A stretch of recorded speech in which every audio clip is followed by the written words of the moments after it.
Apologies for the intrusion. I'm Hugo. Let's just say I'm something of a collector. I've heard your video store is the most classy one in all of New Eridu, and I must say, it absolutely lives up to its reputation. The ambiance here is understated yet refined, elegant but still cozy. It's so soothing, like a steady beacon in the dark. I've also noticed some well-known individuals frequenting this place, including elite members from PubSec and HSO. Your achievements at such a young age truly impress me. Aw, thanks. I'm flattered. Yep, exactly what you said. Trust me, I'm being honest. I do find your store quite special. So, I guess the rumors about this place are true. Children of devils. What are you talking about? I'm not following. Am I imagining it? Or do you seem really nervous all of a sudden? Children of Devils is an old movie I've been searching for, but it's so niche I can't find a copy in good condition. Or perhaps, did this movie remind you of something else?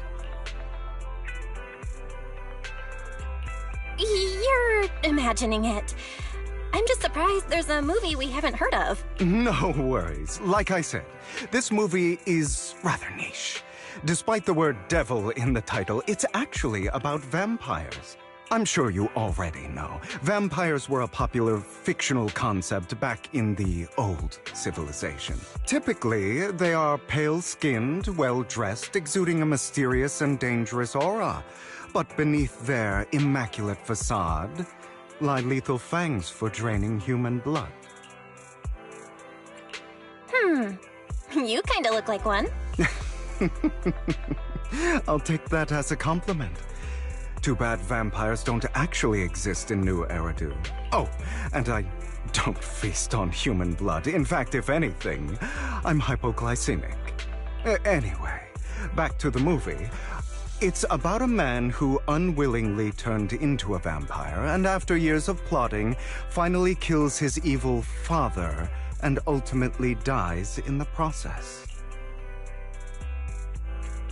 So, it's about patricide. You think so? To me, it's more like a revenge story. The villain just happens to be the protagonist's father. Well, it's a shame you don't have the videotape I'm looking for. I'll just grab a copy of every movie you currently have for rent. Huh? Oh, thank you so much for your patronage. That's really generous of you. Just think of it as my thanks for chatting about the movie with me. Your store is like a collector's gem in itself. Please, consider my payments here as an investment in a collector's prized find. Your definition of a collectible is pretty broad, just as I'd expect of a collector. Because of my work, I happen to know some of New Eridu's upper echelon. Some even collect human organs. Just some rumors circling around. Hope I didn't spook you. That's nothing. I've seen my fair share of crazy stuff. Guess I was worried for nothing. With so many high-profile individuals visiting here, I'm sure you're well-connected and experienced in various fields. Speaking of which, there's a big industry auction coming up. They'll probably have lots of collectibles, maybe even rare videotapes not on the market. If you'd like to attend, just let me know. Oh, by the way, I saw a marketing event at Lumina Square. Looks like there's a raffle going on. Go check it out if you're interested. Maybe you'll stumble upon something exciting. Especially at a place so close to the upper class. After all, there are always secrets hiding behind the light. Well, thanks for today. I'll take my leave for now. Until next time, my precious friends.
You there! Why not come try your luck? All sorts of prizes are waiting to be won!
Looks so arrogant.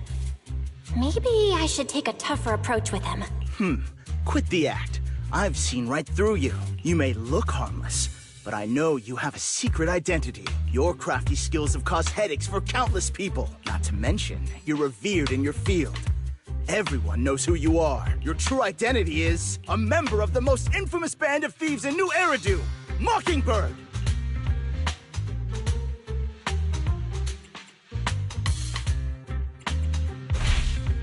You're right. I'm with Mockingbird. But that doesn't prove I stole from you, does it? Aha! You've admitted it yourself. I know you're joking, but it's probably unwise to validate an accusation like that. Forget it. Clearly, you have no idea who I am. I'm Curtis Ravenlock. That's right. Of the esteemed Ravenlock family from Tops. You'll face consequences for crossing me.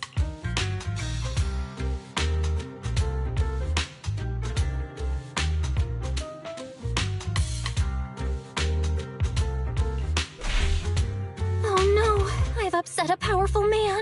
I'm so scared. You're not going to silence me, are you? Don't be ridiculous. I wouldn't go that far.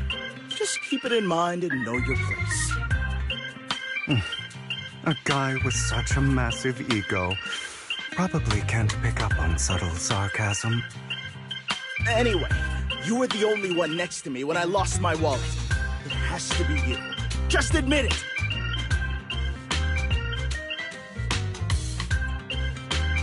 Listen, you can't just throw accusations around. You'll be held accountable for what you say. I did not steal your wallet. But if you insist that I did, let's go to PubSec together. Of course, if you can't prove it, I'll be pressing charges against you. Press charges? That's a bit too extreme, don't you think? Looks like you found the right approach to deal with people like him. In any case, my wallet is missing. It had a ton of Denny's, so someone's got to answer for that.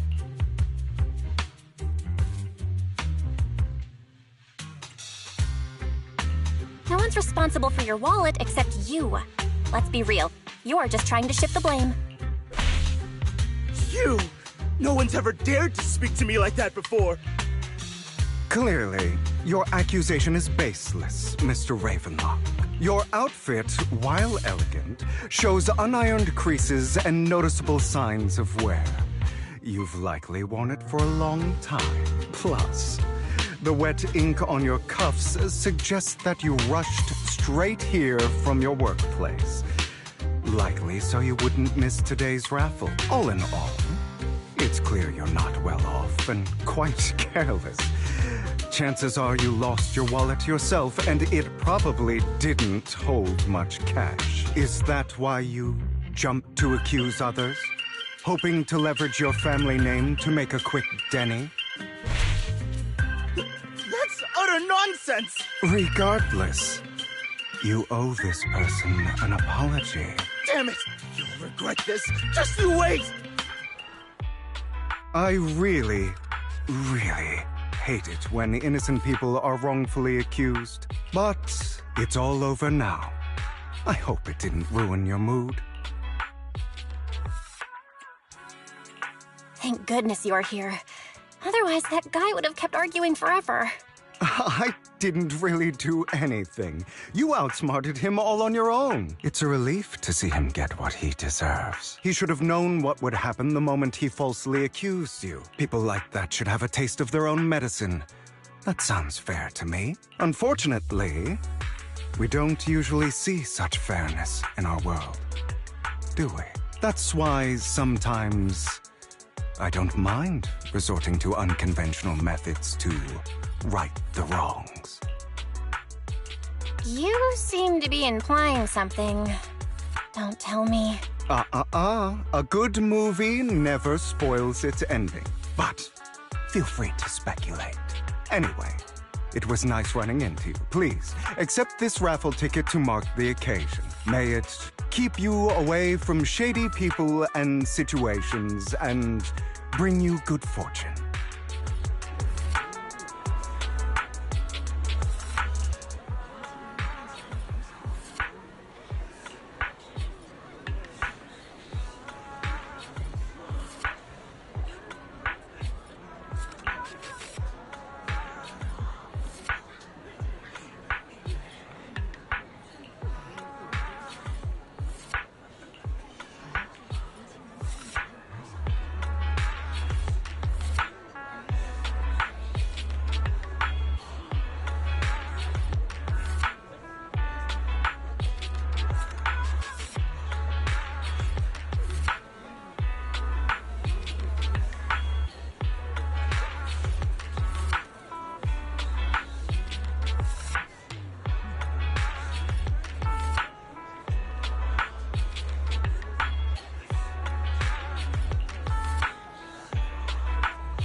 Anyone else want to redeem prizes?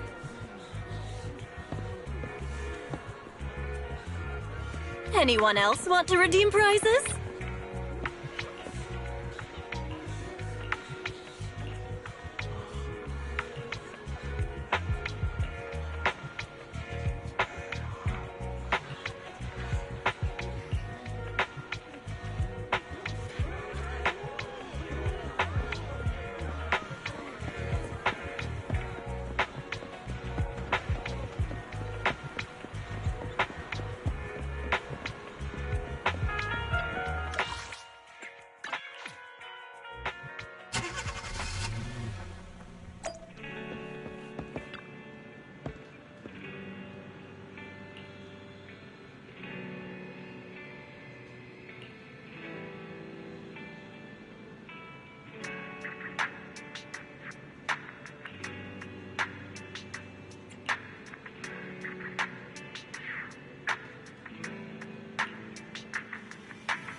They're here with me now, sir. I'm glad to have the chance to speak with you, young'uns. Helios Academy used to be a peaceful and comforting place. I know you still can't fully trust me, and I understand that completely. But please do know that I mean you no harm. Your teacher, Carol, and I, we used to be friends. She was a kind person. I was truly sorry to learn that she was the one held responsible for the fall of the old capital. She was innocent. There has to be more to the story. I hope so too. It's just that the fall of the old capital still weighs heavily on us all. But I believe you just got caught up in all of this. I'm sorry for what you've been through over the years. It must be tough. Is that all you wanted to say to us? You two are very cautious, and rightfully so. Carol has taught you well. The real reason I reached out to you is to tell you something very important. Something about your eyes. I stumbled upon some of the data Carol left behind. She spent much of her time studying ways to minimize the side effects of your eye implants. Teacher, she was always looking out for us. Yes, which is why I believe this was her final wish. As her friend, I want to see it through. Simply put, your eye implants are directly linked to your brain, and their functionality depends on your body's limits. As a result, the HDD system takes up a part of your body's capacity. This leads to certain issues, the most notable being that it suppresses your innate ether aptitude. I brought in a team of specialists to analyze Carol's data samples, and after some effort, they created a plan to upgrade the HDD system. After the upgrade, the HDD system will operate with significantly reduced power consumption, allowing for a substantial boost in your ether aptitude, or rather, a restoration to its original level. Do you mean that once the HDD upgrade is done, we'll be able to enter the hollows ourselves without EOS? Exactly. You'll likely experience some discomfort at first, but you'll get used to it over time. I'll have the specialists from Marcel Group continue monitoring your physical condition to reduce the burden on your body and help restore your ether aptitude more effectively. Are you really giving us such advanced technology for free? Feels like there's gotta be some kind of catch. Besides, you must have known about us for a while, so why wait until now? I'm not asking for anything in return. As for why I didn't reach out sooner, truth is, from what I've learned, your eyes possess even greater power. Perhaps the power within you could affect all of New Eridu. But you must understand, power is a double-edged sword. It can be used against enemies or allies. As the mayor of New Eridu, I must ensure everyone's safety. So I hope you'll forgive my caution. I've been observing you for some time. That said, I'm confident to say that everyone at Victoria Housekeeping speaks highly of you. Miss Bell and Mr. Wise are both kind and honorable individuals. I believe they'll use their power for the right cause. Yeah, they're both good people. Thank you for your kind words, even though we have no idea what this power is. You're not just saying that to get our hopes up, are you? Of course not. It's just that I don't have much information right now. I'll let you know as soon as I do. Well then, I'll let Lycon assist you with upgrading the HDD system. Rest assured he'll guide you through everything. You should be able to follow him with your knowledge. If you would follow me.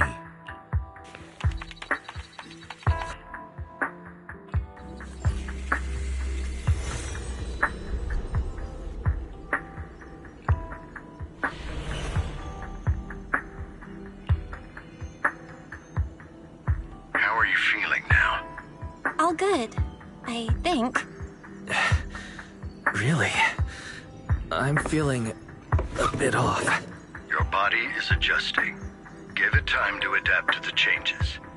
As a precaution, hold off on entering the hollows until you feel better. I see. In that case, I'll sit back and help Belle for now then. It's It's quite impressive one of you adapted so quickly. Your ether aptitude is now on par with most Hollow investigators, meaning you're ready to explore regular Hollows. But you must be careful at first. Lycon, Ellen, why don't you two go along? One of the data piles in the Hollow near the Metro is malfunctioning, and we need a skilled proxy to address it. I'll assign this task to you. Of course, you'll receive fair compensation upon completion. Take your time at the journeys ahead. You've got plenty of time to uncover your full potential.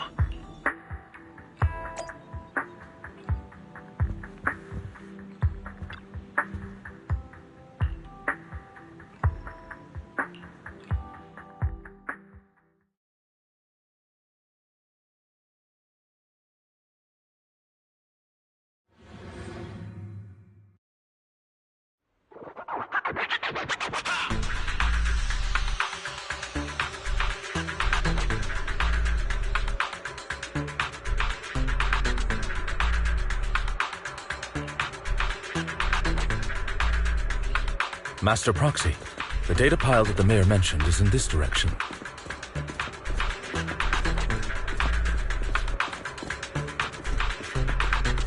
Let's keep moving.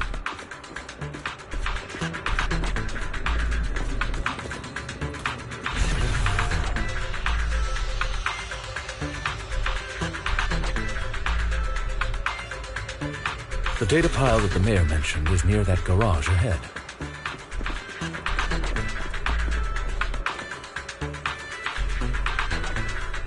What a pain.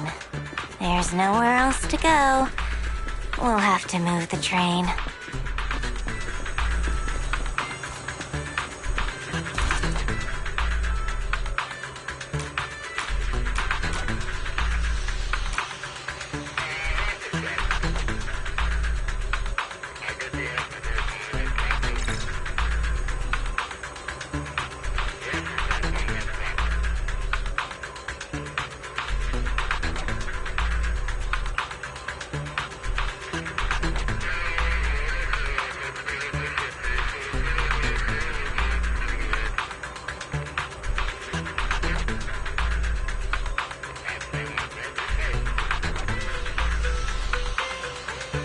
We should search for the passcode nearby to disable the laser, and then move the train.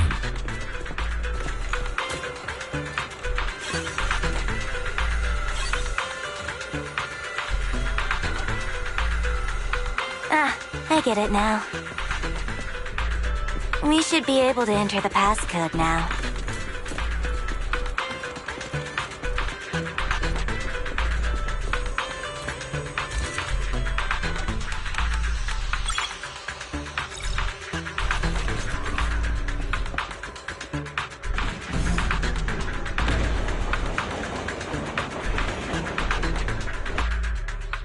How are you feeling now, Master Proxy?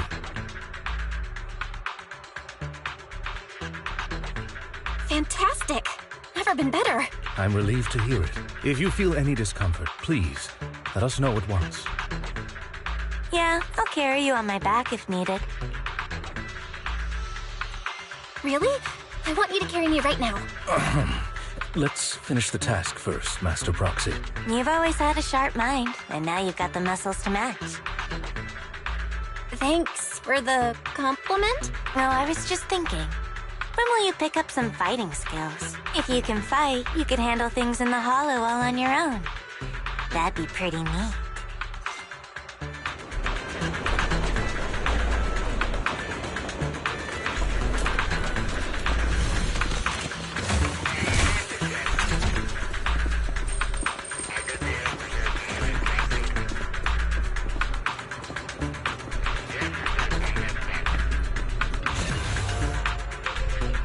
Master Proxy, the data pile is right up ahead. It seems to be guarded, however.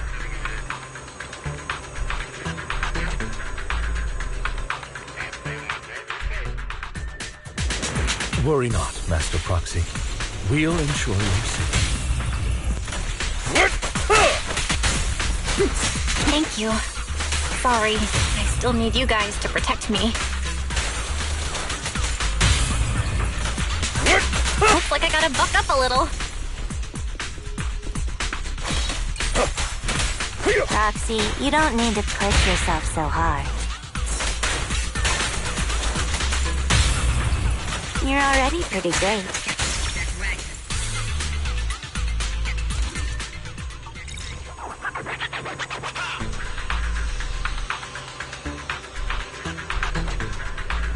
Oh, it's another passcode. We should be able to find the passcode nearby. Let's keep an eye out for it.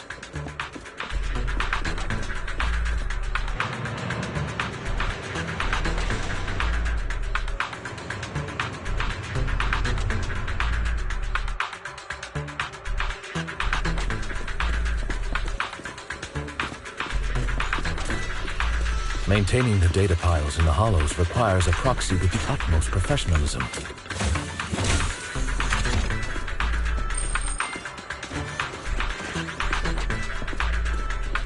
It is Victoria Housekeeping's honor to maintain a professional relationship with an outstanding proxy such as yourself.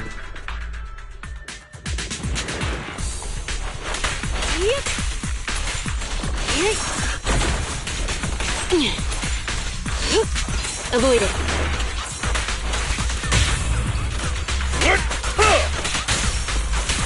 Time to hunt.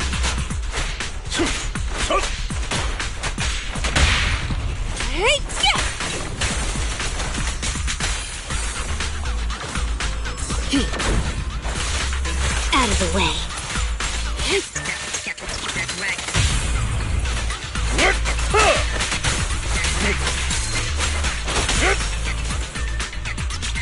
Master Proxy, let's take a look around this area.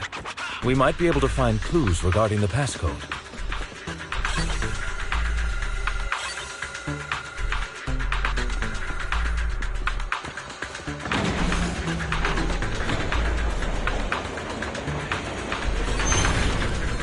Proxy's moves seemed more fluid in that last battle. Master Proxy, this should be the second passcode.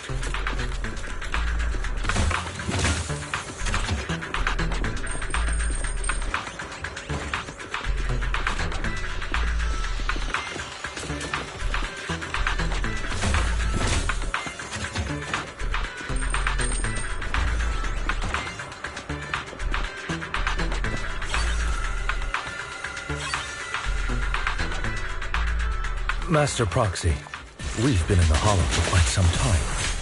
How are you feeling? Take this. I feel fine. Nothing out of the ordinary. That's good to hear. After all, this is the first time you've entered a Hollow since the system upgrade. Best not to overdo it.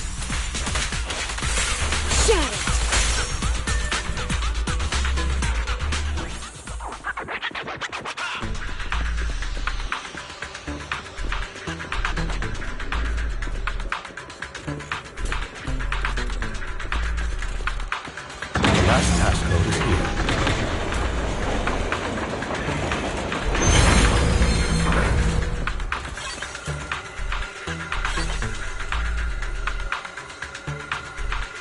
All right, that's all of them. Let us return and open...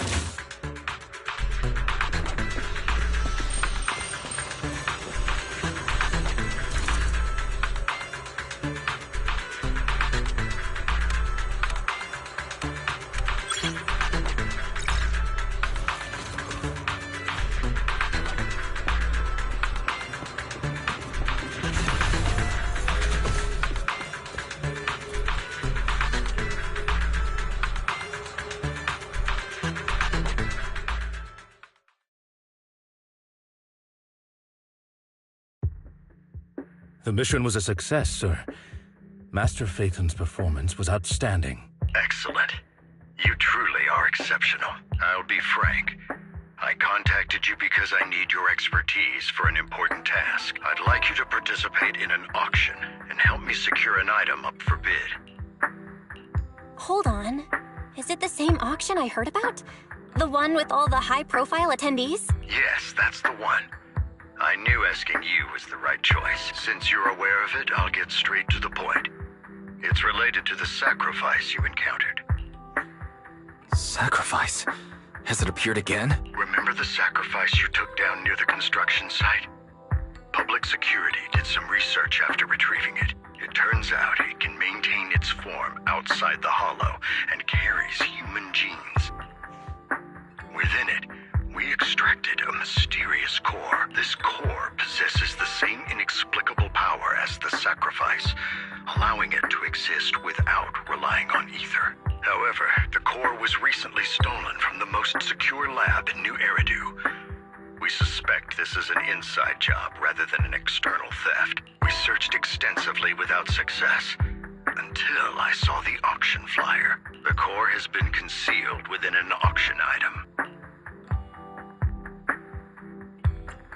So you want us to bid on it at the auction, but why us? The power of the sacrifice is highly volatile and destructive. We must keep it confidential, at least for now. And I, as mayor, am not suited to participate in the auction myself. Plus, I'm running checks on my inner circle due to the theft. Frankly, there aren't many people I can trust. Don't worry, the funds are covered, and Victoria Housekeeping will be assisting you. Of course, this hinges on one condition: your willingness to aid me. All right, we'll give it a shot. Thank you very much. I knew that I could rely on you. The only hurdle now is the invitation. It's exclusive to Tops, so obtaining one might take some time. I'll handle that promptly. I'll leave the rest in your capable hands. You seem a bit puzzled, Master Proxy.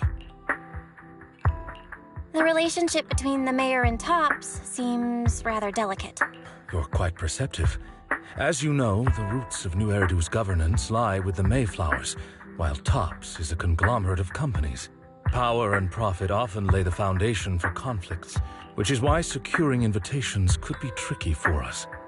Things would be much easier if Tops weren't so involved. But worry not, Master Proxy. It may take some time, but we will overcome these obstacles. Now, if you've no further need of me, I'll take my leave. Have a good day.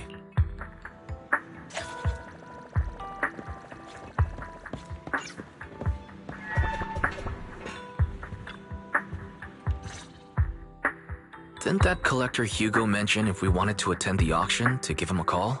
But he didn't leave us with his contact information. Odd, right? If he wanted us to contact him, why not leave a number? Did he just forget? Maybe he left a puzzle for us to solve, like in the movies. You've been watching too many movies, Belle. We need to separate fiction from reality. Come to think of it, Hugo did leave us a raffle ticket, and said something weird. He said something cringy like, "There are always secrets hiding behind the light." Wait, don't tell me.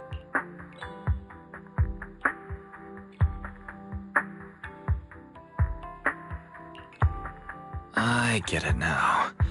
This guy watches too many detective movies. Anyway, let's try contacting him. Aha, it's you, the manager of my favorite video store. Glad you've cracked my little puzzle. I've been waiting for you to contact me. I was worried I might have left a bad impression. Actually, I have a favor to ask. About the auction you mentioned. Could you secure 2 invites for us? Ah, so you'd like to attend the auction? I'd love to assist, but unfortunately, I have some tasks at hand. But if you two can help me with my current task, I should be able to find time to get the invitations you need. What kind of task? Is it something I can handle? Nothing too dangerous, I hope. Don't worry, I would never put you in danger. Let's discuss the specifics in person. I'll wait for you at Do Gardening Shop in Lumina Square.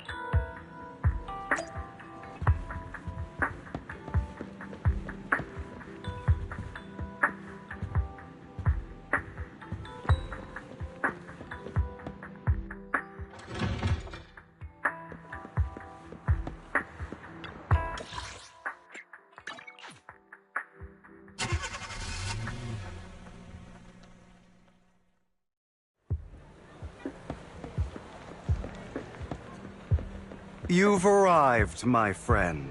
Punctual as always.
Another waste of my precious...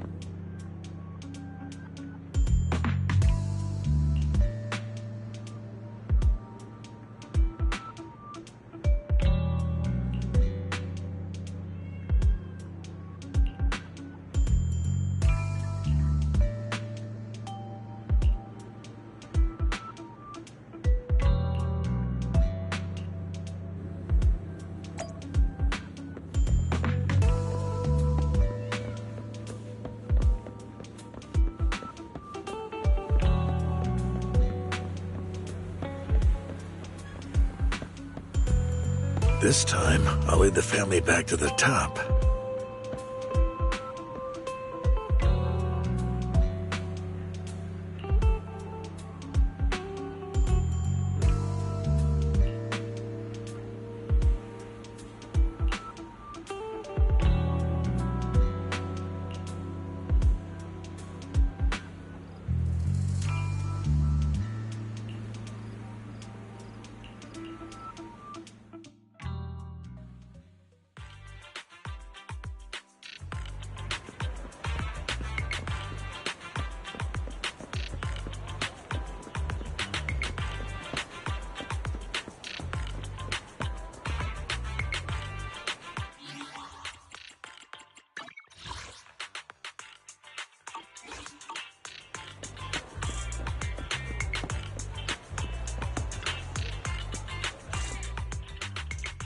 Good day, manager. Wonderful to see you again. You're as sophisticated and charming as always. About our previous discussion, I assume you've made some progress?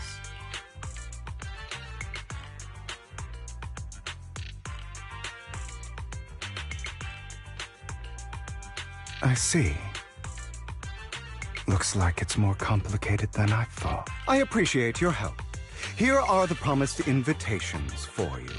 One was mine, but I won't be able to attend as I'll be occupied that day. I had to pull a few strings to secure these invitations. So please, don't mention where they came from. Otherwise, someone might come hunt me down. Wait, seriously? Is the auction really that dangerous? Well, when you dance with sharks, you can't avoid risk. But I have faith in you, dear manager. I'm entrusting you with my life. Don't worry, my lips are sealed. And so are my brothers. I've been meaning to say, you're so close with your sibling. I'm kind of jealous. What's your view on family ties, manager?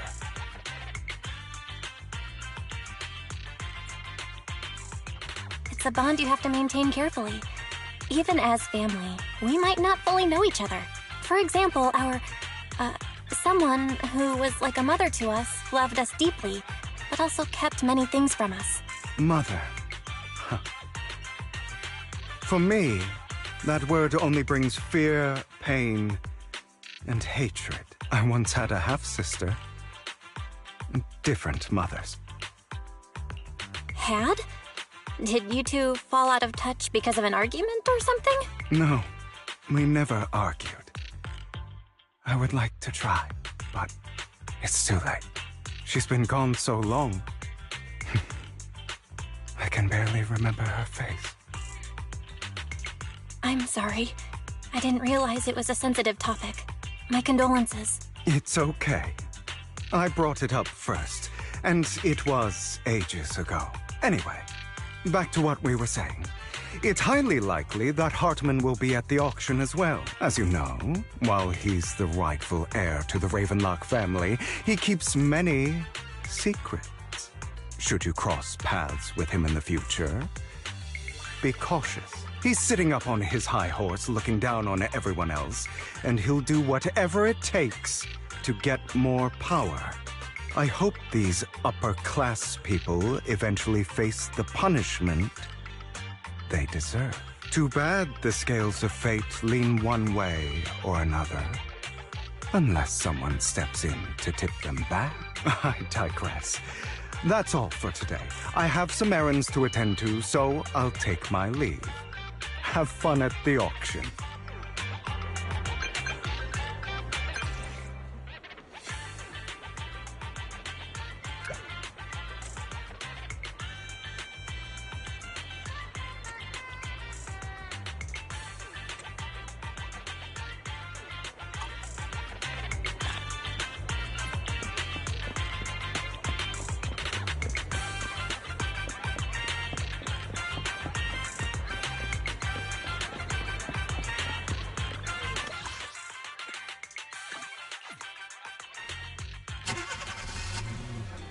It is a pleasure to see you again, Master Proxy. It's been a while.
Lies, deception,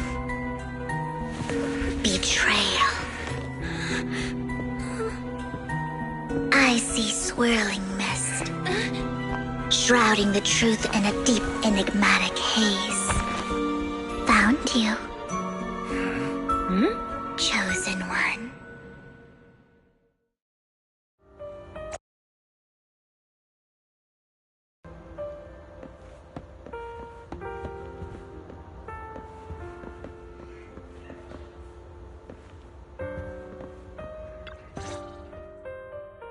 You are exactly as I thought you'd be. Chosen one? What's that? Sounds like something from a tacky novel that was popular a decade ago. Words can only convey so much, so it's understandable if what I say doesn't make sense to you now. But you'll know what I mean soon enough. Young lady, I know you might think I'm lying, but I'm telling the truth. That item was my late husband's keepsake, and I had to pawn it due to financial difficulties. But I can't bear to see it auctioned away to who knows where. I'd never be able to get it back. Please help me bid for it. There's a hidden flaw in that item. If you point it out during inspection, it will be withdrawn from the auction and returned to the pawn shop. That way you won't have to pay for it. In return, I'll offer you some compensation. It may not be much, but it's all I can manage. Please. Mom, please don't cry.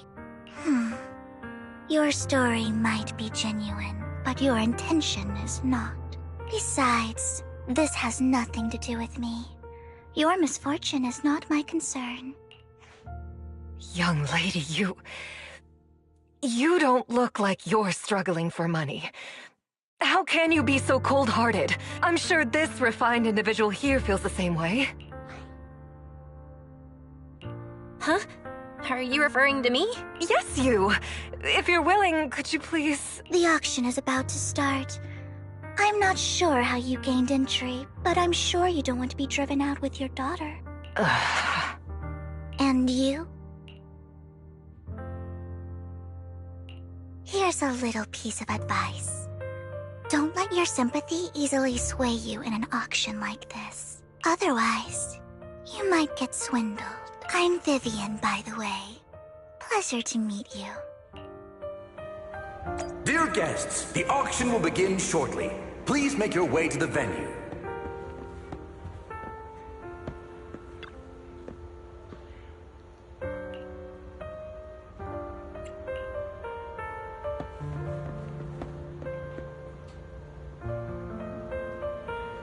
Dear guests, the auction will begin shortly. Please make your way to the venue.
He may be from the Ravenlock family, he's been entering the lottery in secret.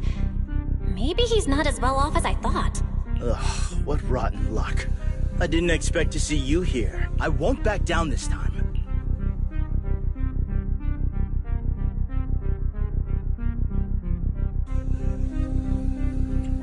Well then, let's double our bid.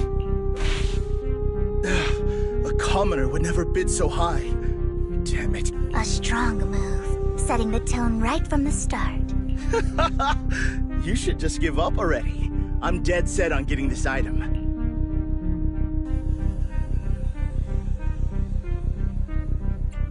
Truth is, we've got a solid sponsor. Give up, because we're going to secure this no matter what.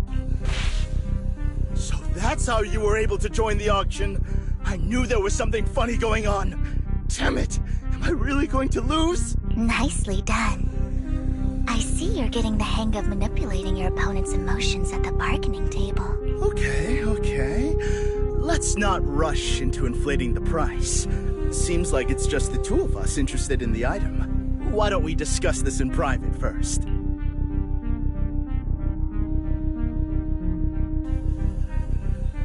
No matter what, I won't back down. Ugh, I didn't expect you to be so determined. This is the perfect moment to shake your opponent. You're really stubborn, huh? Is it really worth arguing over such a small collectible? The current price seems a bit too high. Maybe we should Are you for real? I had no clue commoners were so wealthy these days. Fine, all right, I'm out. Well done. It stayed at a reasonable price. Regardless, congratulations on your winning bid. Though, in my opinion, its aesthetic style is a bit ahead of its time. But as long as you like it, that's what matters. After all, the true value of art is in the love people invest in it. The next item is truly exceptional. The final creation of a legendary artist, the only one of its kind in all of New Eridu. The artist's tale is quite fascinating. Unrecognized during his lifetime, his works were discovered by art collectors after his death and became hugely popular.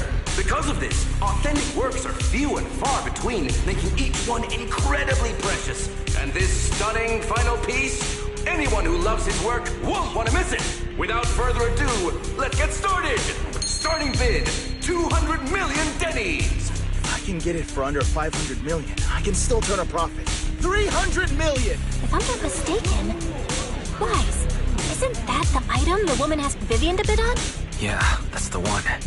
If our budget allows, perhaps we should. 1 billion. Even if his final piece is a collectible of this quality, starting at $1 million right off the bat. Since she doesn't have to earn her own money, any bid is just a number to her. Was that Vivian? Wow, she just said, don't let your sympathy sway you, then went ahead and bid anyways. Yeah, but she can literally afford not to take her own advice. Ooh, this elegantly dressed lady certainly has refined taste and deep pockets. So, is anyone ready to challenge this young lady? Invest in the legacy of a talented artist who left us too soon. Its value could double in the future. I'd advise against it. I'm going to bid on this no matter the price tonight. This young lady is certainly very confident. Our time is almost up at $1 billion. Going once, going twice, going 3 times. Sold for $1 billion. All right, ladies and gentlemen, that concludes the first half of the auction. Please feel free to unwind in the lounge for a bit, as more treasures await in the second half.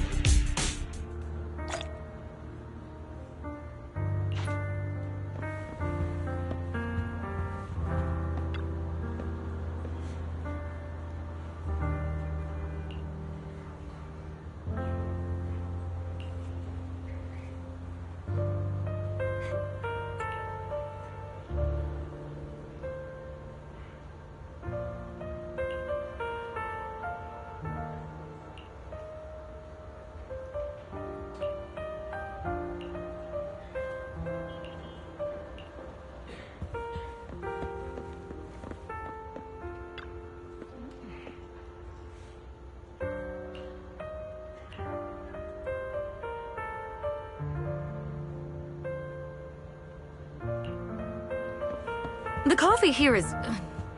drinkable. Why are there so many unfamiliar faces around? I thought this was for regulars only. The coffee here is... drinkable. You have a strange look on your face. Despite her ruthless exterior, she's actually quite kind-hearted. Though you wouldn't dare think that, would you? How did you know? Looks like I hit the mark. Just to clarify, I didn't assist that woman out of kindness. Nor do I plan on giving up the item I just purchased, because it's nothing more than a common scam. A scam? So you're saying that woman is a con artist? They'll tell you a tragic story, begging you to help bid on a collectible at a high price. They promise a reward and guarantee the item will be withdrawn from the auction, so you think you won't have to pay anything. But the reality is, once you bid, the deal is done. No going back, and you end up shelling out a hefty sum for something worthless. So, why did you still bid on the item? I really enjoyed the story of that legendary artist. Art, at its essence, sells stories, doesn't it? I'm willing to pay the price for the stories I choose. That's another lie. Looks like you believed me. I didn't really believe you. Let me give you another piece of advice. Appearances can be deceiving. People often mask their true intentions. Sometimes, what you can't see is the real truth.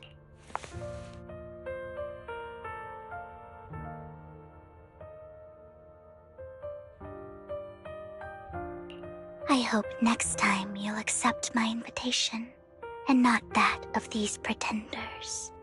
I'll see you soon, my friend of many secrets.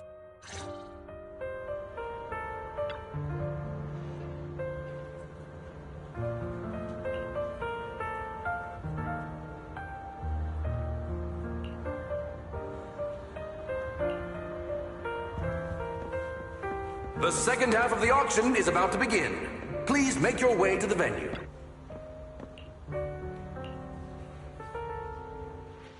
Ladies and gentlemen, welcome back! Up next in our auction is tonight's showpiece, the one-of-a-kind Robe of Heroes! Legend has it that, long ago, this was a garment that only a hero could wear. What's truly fascinating is the unique gem embedded in the collar of this robe. It's unlike any gem I've ever seen. Almost magical.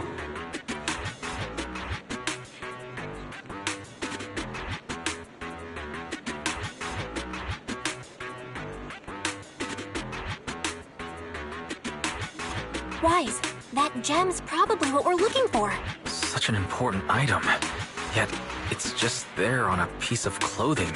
Completely unprotected. How gaudy. This auction sure is busy. There's people of all sorts, whether they belong or not. Robe of Heroes. What a tacky name. Nonetheless, I'll secure it.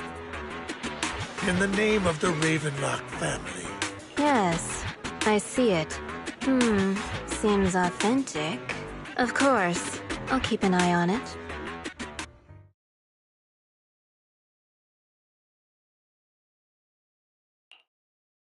I didn't expect this to drag on so long.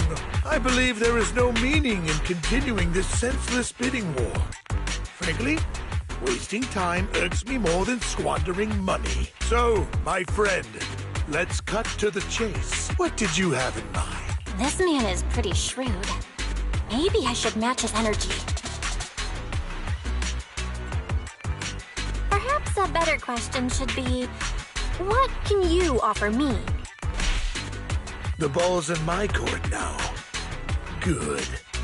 I enjoy conversing with people of sufficient intelligence. There are more antiques in this auction than just the robe. Why rush into this? You might find something else you prefer.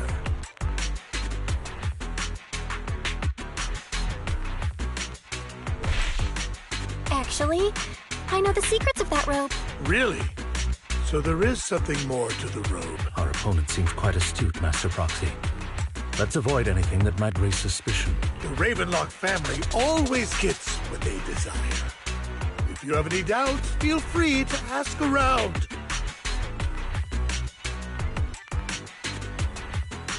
What a coincidence! I, too, always get what I want. You're quite confident. You know when to stand your ground. Well done. My time is valuable, my friend. I've already lost a significant amount of Denny's talking to you. If I offer you a token of appreciation, let's say a hefty sum of Denny's, would you consider backing out of this bid? In that case, if I were to give you a hefty sum of Denny's, would you back down? I fear my price is beyond your means. It's been a while since someone dared speak to me like that. All right, since I can't sway you, we'll have to settle this with our financial power. But let me be clear. No matter how high it goes, I won't back down. Oh no. Though the mayor gave us a huge sum of Denny's, I have a sinking feeling it won't be enough to outbid this rich jerk.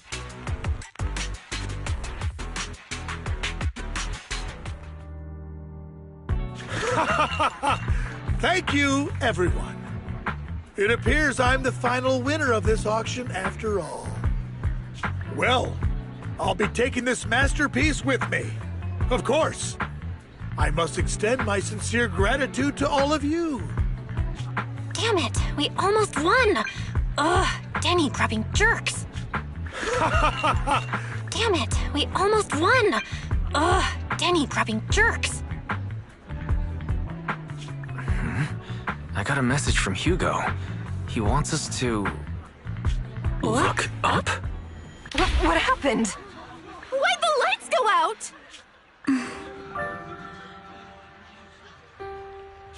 What's going on?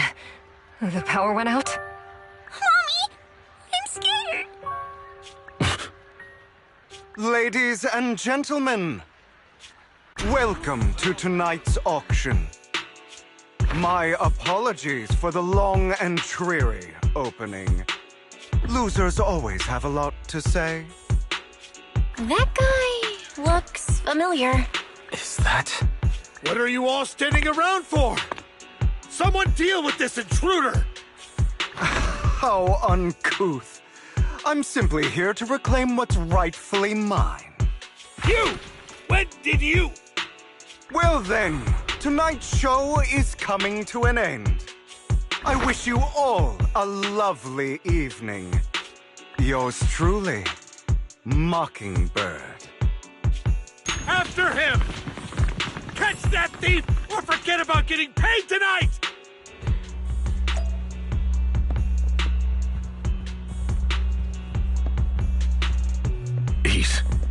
I can't believe he's here. And his target happens to be that core, too.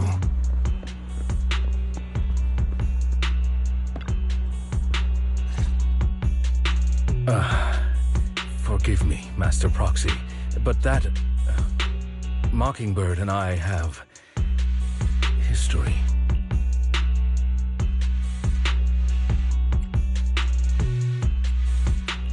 He might find it surprising, but I know him too.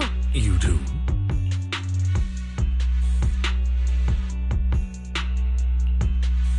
I see.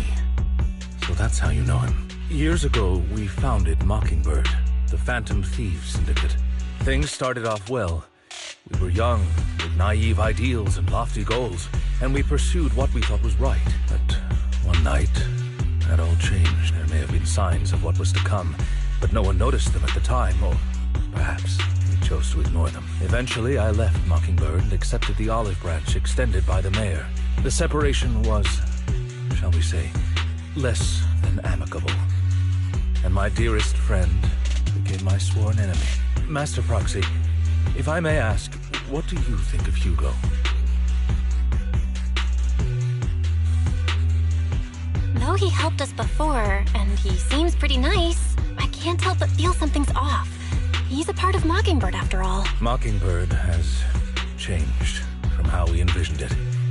And Hugo too, No, it's nothing. In any case, he is very dangerous. I'm still unsure of his intentions, but we cannot risk letting him have the sacrifice core. Based on my past experiences, I can likely predict the route he'll take to evade his pursuers and escape. However, this path lies within the Hollow.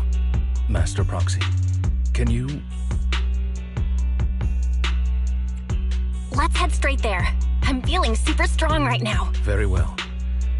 Please, follow me then.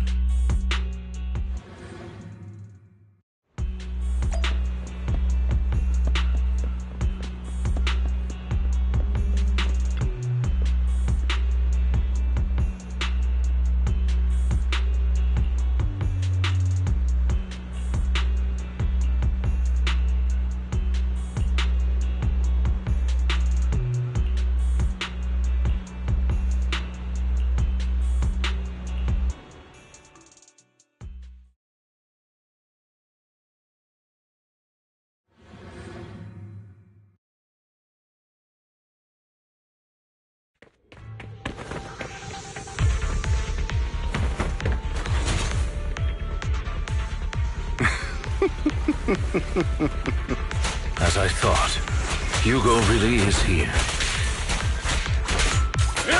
When we were still working together, we would often choose routes that were difficult to attack, yet easy to defend.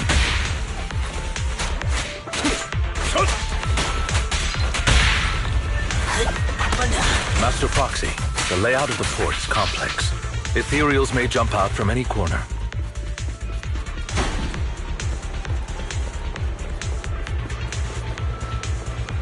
Do be extra careful. There are so many ethereals, but they don't seem to faze him at all.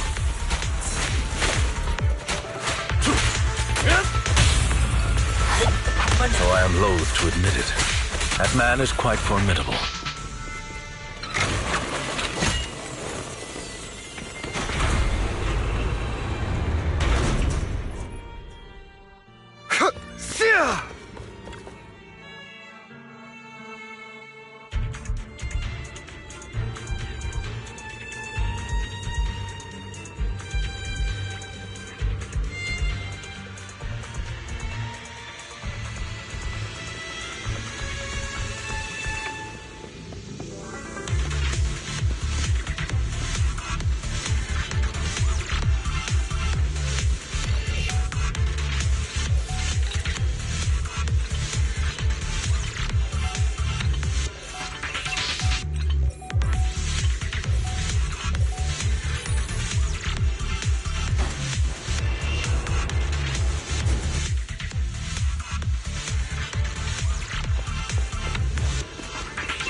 Careful, or you'll get hurt.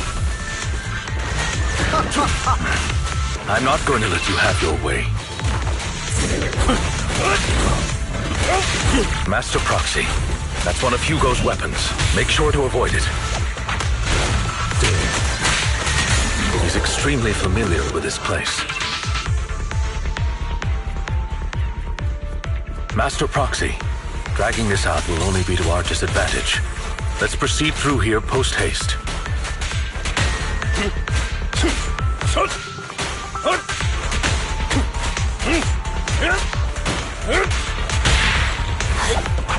Stay calm now. The mechanism here isn't damaged.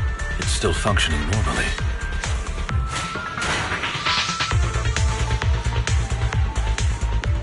Something's not right. It feels too easy, almost as if they let us through on purpose.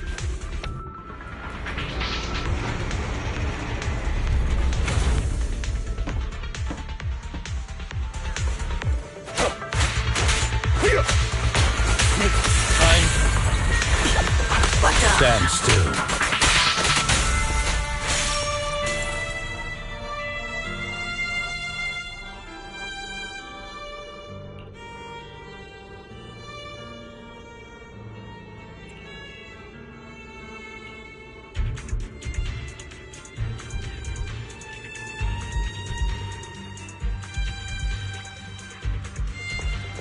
This must be the right way.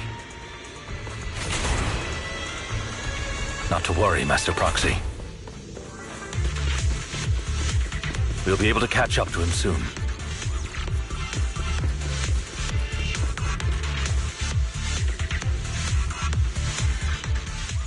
It should be this way. Are they from the auction? No, they shouldn't be able to track Hugo here. They're likely just hollow raiders. Back then, Hugo would typically retreat into a hollow after securing the goods, and as his partner, I'd be responsible for leading the pursuers astray. I'm unsure if he has a partner now, or who they might be if he does. Well, Phantom Thieves usually have partners, right? He must have recruited a new one. True. That could make things trickier, as he may have passed the court his partner. Regardless, Master Proxy, let's steer clear of those hollow raiders for now. Although I'm confident in my ability to defeat them, a clash here might delay us and jeopardize your safety. Our main focus now is locating Hugo and retrieving the gem.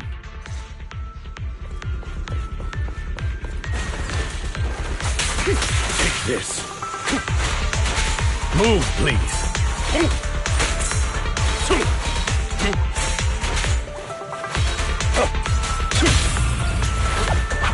Stay calm now.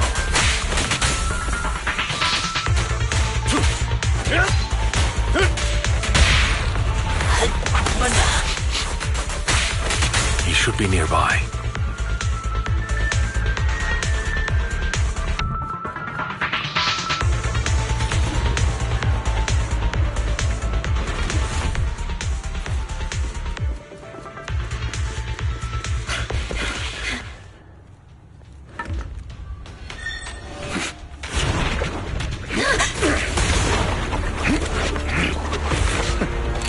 Long time no see, traitor.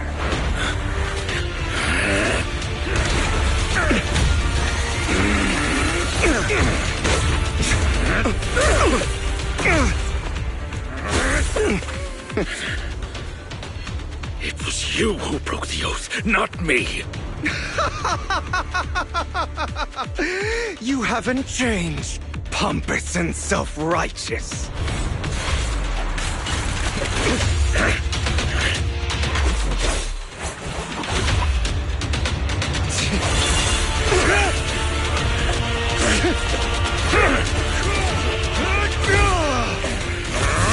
You're beyond reason! Both of you! Enough!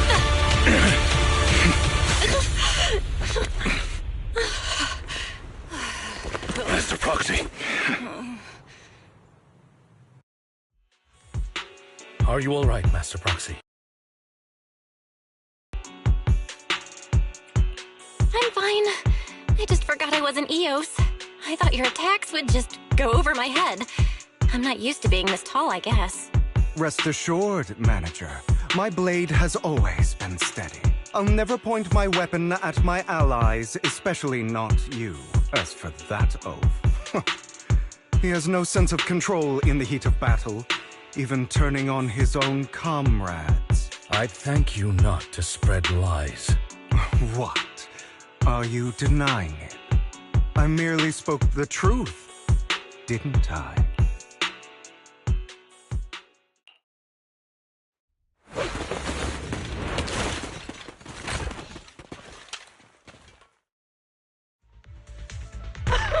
Thought we were in for a tough day, but it seems we struck gold in the end. If you value your lives, you better hand over all your etheric resources and any other valuables you've got. I have no conflict with you, gentlemen. I'm here for personal reasons, not to mine ether resources. Cut the crap. It's been a rough day, and we need something to make it right. Whatever your business is, pay your dough or bite the dust. Pay our dough. This is the Hollow. You're not claiming this Hollow as your own, are you? Not even the current mayor of New Eridu would dare to make that assertion. Am I correct? Mr. Mayflower Watchdog. You sure have a mouth on you, pretty boy. Don't push it. We've buried idiots like you in the Hollow before, and soon you'll be joining them. I'd urge you to reconsider. Huh? Unfortunately, your kind advice has come too late. They've already worn my patience thin. Oh, help me! Scared? Then perhaps you should think twice before you act. You've made your bed. Now lie in it. Sorry! I'm so sorry! Please have mercy! Spare us! We won't do it again! Are you quite done blowing off steam? Don't kill them. I'll hand them over to public security once we're out of...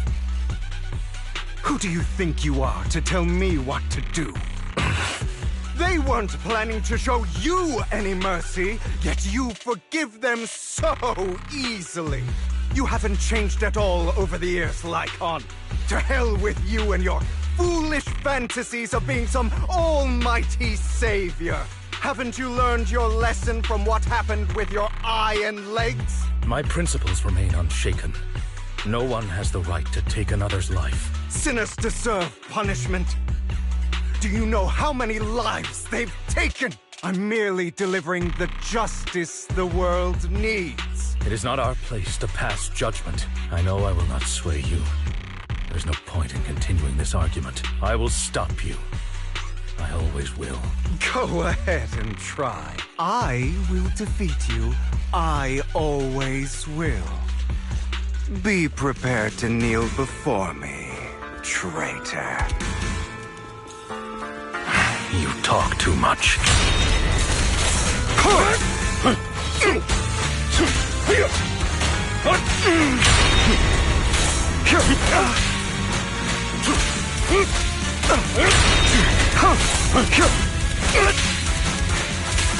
Time to hunt. Trying to run, are we?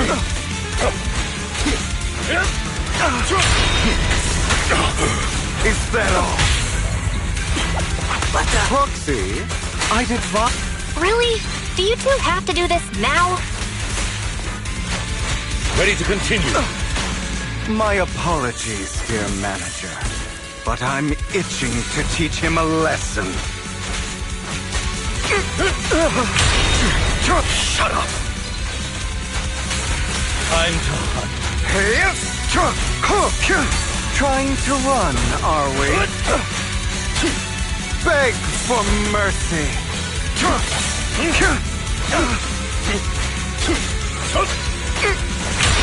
Zero! Out of my way!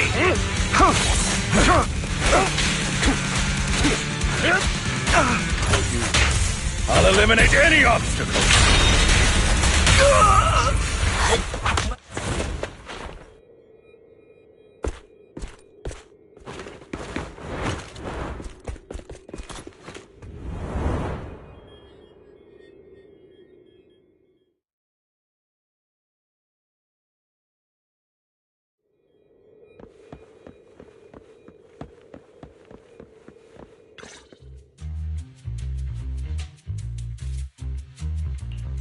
Worry not. Mastery of my skills will come in time. But there's something more important I would like to teach you. Something about faith. Does a phantom thief even need faith? Of course. What else would we fight for? For wealth, fame, and power to stand at the top, so nothing and no one can imprison us. Isn't that what everyone desires? Or perhaps by faith, do you mean something asinine and empty, like justice, dreams, or friendship? Hilarious. Grow up, Lycon. It's time to let go of your naive fantasies of being some almighty savior. You just don't get it. All right, enough squabbling. What I'm trying to teach you is very simple. I may not walk the path of justice, but I do not walk the path of evil. There's too much injustice in this world. And there are times when it becomes necessary to right those wrongs with unconventional methods. Taking lives, however, is out of the question. Life is a precious gift, One that nobody has the right to steal. No one should have the authority to judge whether another lives or dies. Keep that in mind. I will. You don't seem convinced, Hugo. As you mentioned, this world is unjust. That's why we must strive to bring fairness to this world. Those who cause harm should face consequences, just as those who take lives should. But not all lives hold the same value. Sometimes, you may need to eliminate one if it means saving more. You're too proud. Your pride may lead you astray. I have my own path and beliefs, Jack. I'll determine for myself what's fair and unfair. Hey, watch your mouth. If it weren't for Jack, you'd be dead already. You're a smart kid, Hugo. Skilled too. You could easily take the life of a sinner. However, what if one day you found out you were wrong? What if that so-called sinner were innocent? Could you bring them back to life? I wouldn't make that mistake. To err is human. Everyone is bound to make mistakes. It's good you are open with your thoughts. I just don't want your troubled past to weigh you down, because your hatred doesn't define you. It only eats away at you.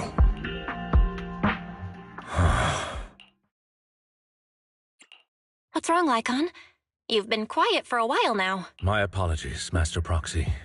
I was just reminded of some past memories. Before Hugo and I founded Mockingbird, we had a mentor, Jack. He took us under his wing when we were in dire straits, imparting his skills and life lessons. But Hugo didn't agree with his viewpoints.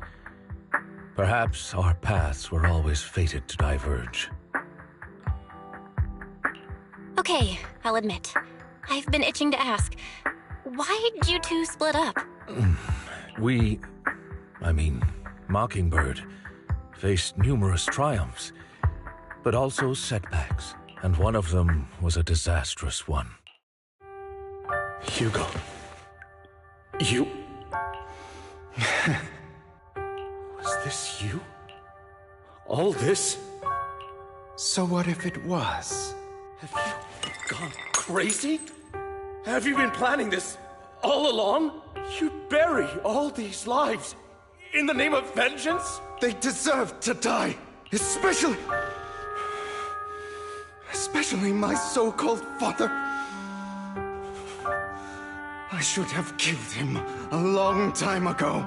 A really long time ago. You know what, Lycon? There's some people whose only purpose in life is to bring more suffering into this world. Sometimes murder is what brings justice back into this world. And for that, I must stain these hands in blood. Enough! I can't trust anything you say anymore. I'm leaving Mockingbird, now! Where are you going? Anywhere. Someone from the Mayflowers got in touch with me before. Are you mad?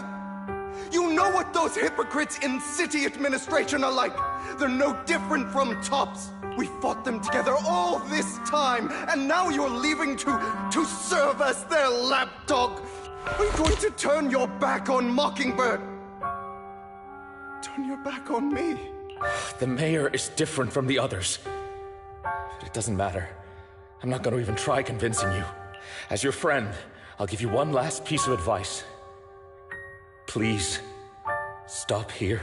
Otherwise, the day will come where your hatred and ambition will consume you.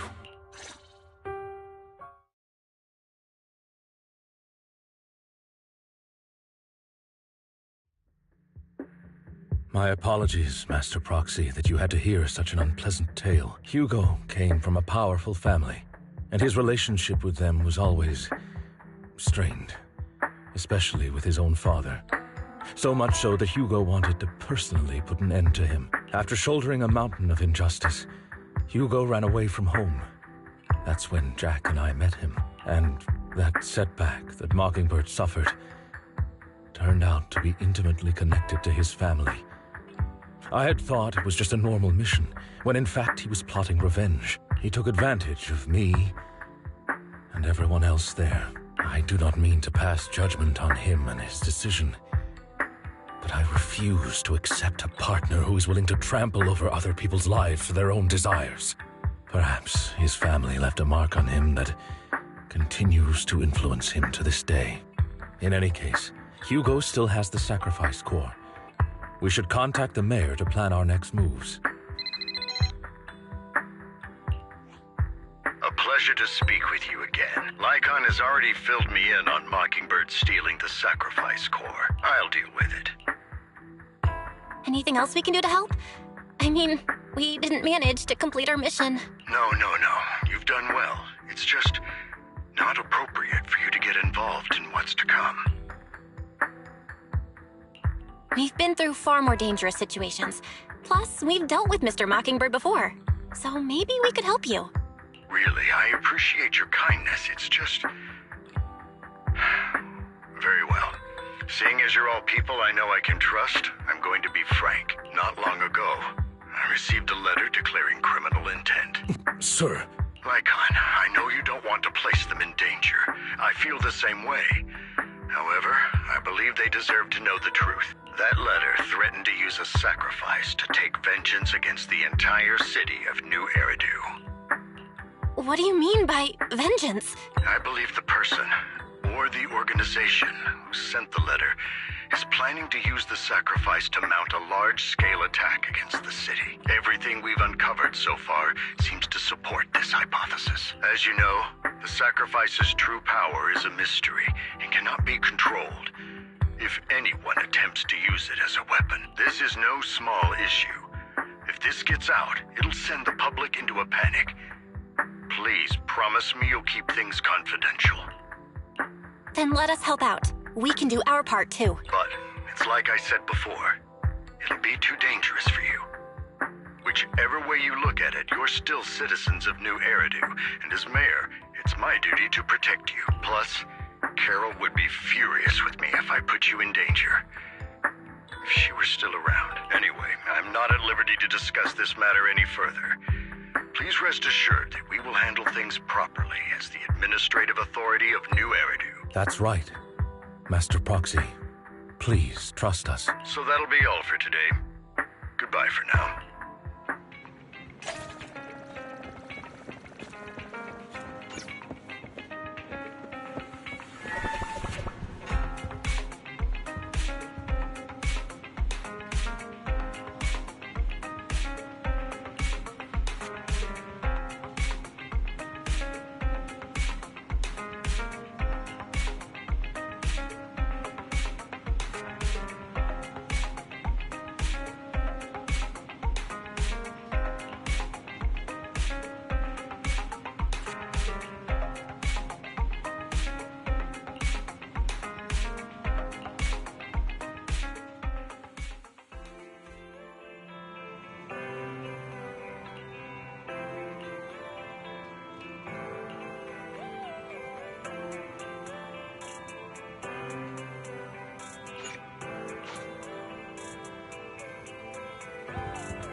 I'll have to work overtime to finish this mission report. You're here!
Today's training.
All right, let's get started.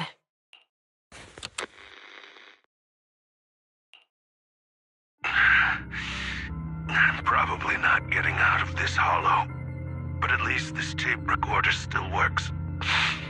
Let's say these are my last words. I gave away my anti-corruption equipment to save those civilians, so I'm not in good shape. Unfortunately, we came up against a horde of ethereals right after that. I rushed over to fight them off and tried to save the civilians, but in the thick of all the fighting, I turned back and realized that I was somehow alone. Nobody was behind me. Luckily, I managed to defeat the ethereals, but the wounds and corruption I sustained in doing so should be fatal. I don't mean to cast the blame at all here, and if any of my colleagues ever pick up this cassette, I hope that nobody is ever held accountable. It's just human nature. It's normal. I just have a few regrets. Oh, what's that over there?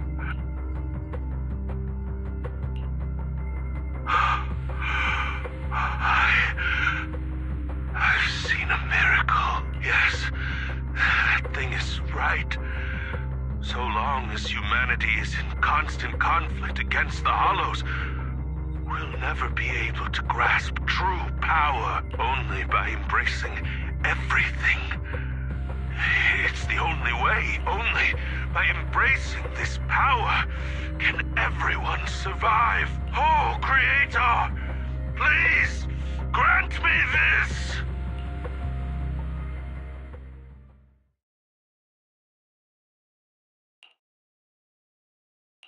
Are you okay, Jiyuan? Don't be so sad. Thanks. I'm okay. It's just, even though we had our suspicions, now that everything is out in the open, I can't help but feel a little... Well, at least now I know the reason why he changed. What did Bringer see during the recording? Whatever it was, he called it a miracle. I saw the mission report from that incident. Bringer emerged from the Hollow unscathed, completely free from injury or corruption. Plus, I remember him rescuing a few civilians and walking out of the Hollow together with them. But if that's the case, then it's at odds with the audio we heard. Which one is the true version of events? It's possible that both are true. Like if Bringer actually met a real god that completely healed his body and helped him save the others. And that's why his mood changed so much. Why he started believing the Exaltists. Because he witnessed a miracle. That sounds like a reasonable speculation at this point.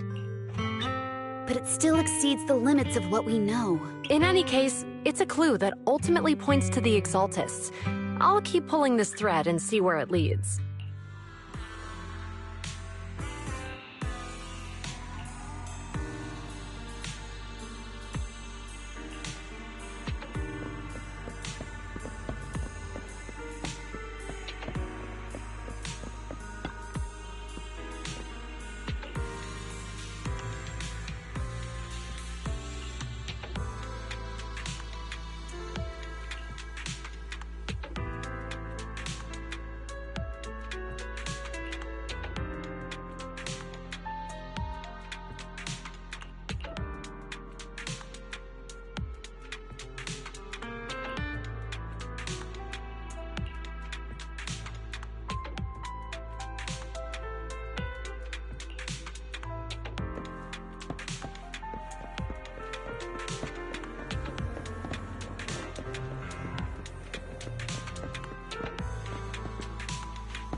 I've been waiting for you for quite some time. We meet again, Master Proxy. I imagine you've already managed to gain some info from the conspirators about some people who wish to use sacrifice to launch an attack on New Eridu. How do you even know about that? I only just found out myself. Because I've been watching you this entire time. I know many things. But unlike those hypocrites, I'm willing to share info with you to show my sincere hopes of working together. I need to find Bringer's belongings. Bringer's belongings? Did he even leave anything behind? Oh, he did. I have complete confidence in my intelligence network. All the more reason for you to work with me. You've probably already guessed, but what Bringer left behind will be crucial for cracking the alleged sacrifice attack. Find it, and we'll finally know what they are after. Who do you mean by they? The Exaltists, of course. They're always lurking whenever something related to sacrifice comes up. Actually, the Exaltists and I, we have a bit of shared history. But no more than that until you officially agree to work with me. All right, I agree then. Splendid.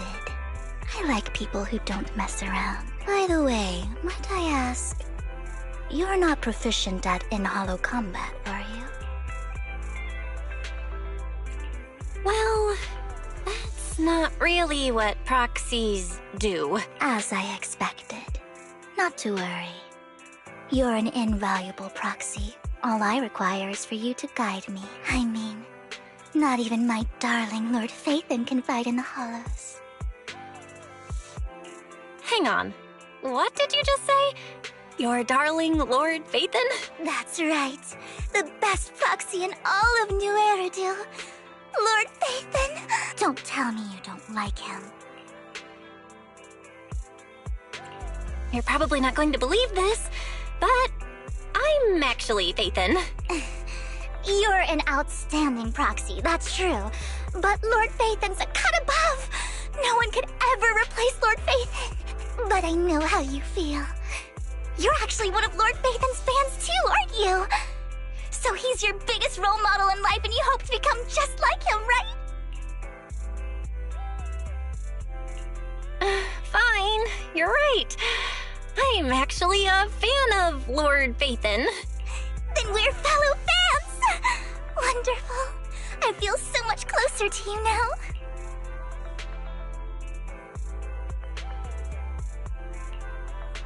Oh my!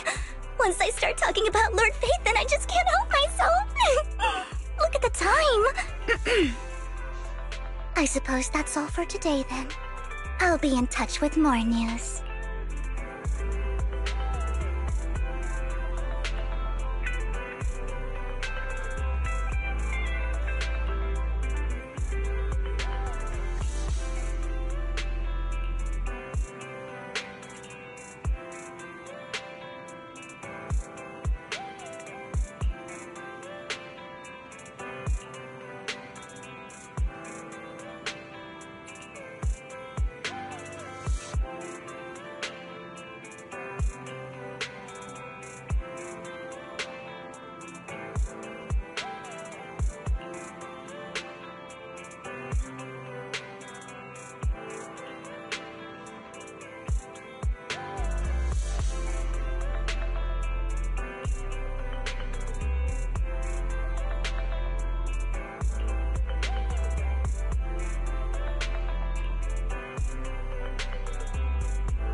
Proxy, you're here too.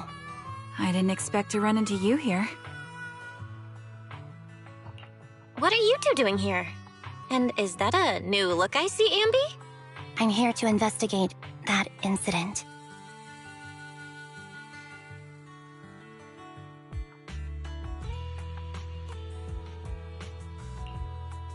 I've recently dug up some clues about the person behind the operation, but my key contact is ultra cautious and keeps demanding me to prove my identity. So, to gain her trust, I decided to meet her dressed like this. Now that everything is completely finished, this uniform doesn't really represent anything in particular. For me, it's just another outfit now. We all have to move on someday. I'm helping her. I want to make sure whoever's behind all this is caught. And who's this young lady? Her name's Vivian. She's my friend. We're here investigating a few things ourselves. Ambi, one of the Cunning Hair's most powerful members. And Trigger, an Opal Squad sniper. It's an honor to make your acquaintance. You know us? Looks like someone's done our homework. Is it because of the proxy? You two are practically celebrities. And because of my work, I've got loads of info when it comes to anyone with a name around New Eridu. I see. Seems you're handling your work well. Let's prepare to enter the Hollow. Unless you have any further questions, we'll be taking our leave now. You're going into a Hollow? Proxy, you plan on going in like that? Yeah, that's right. I've recovered quite a bit lately, so I don't need any protective equipment in the Hollows.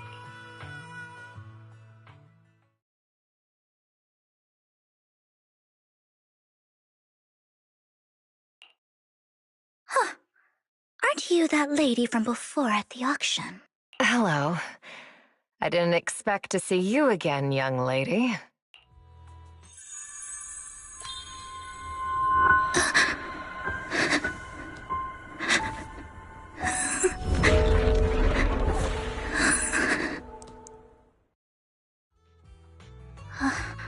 Vivian, are you alright?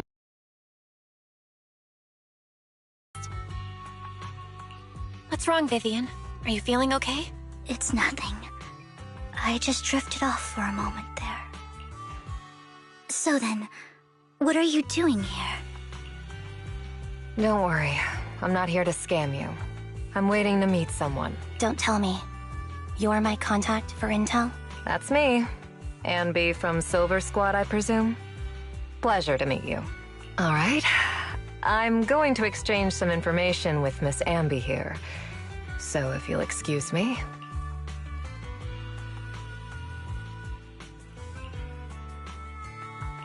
You're not looking so good. Everything okay? I can tell you later, but not right now. Okay, that's all the information I got for you. In return, I want you to do something for me. Take me into the Hollow. I left something very valuable inside.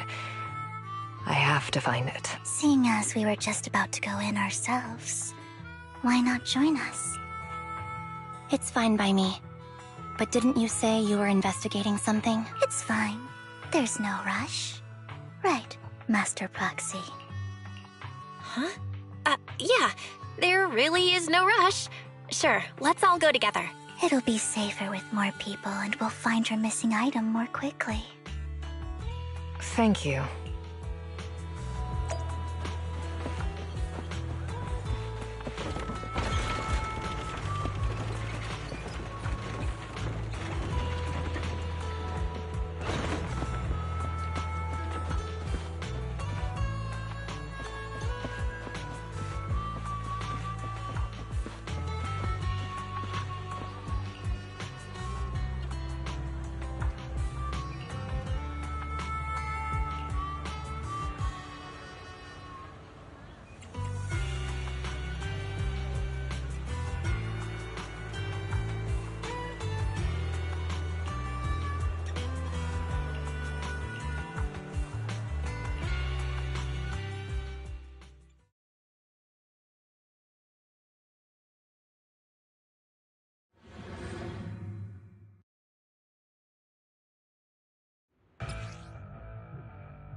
So, what is it that you all plan to do here? We are here to look for something too. Something extremely important.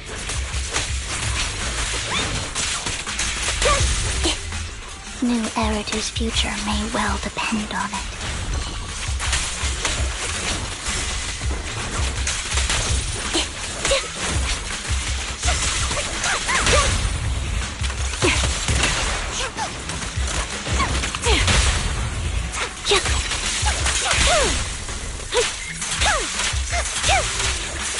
Wide open.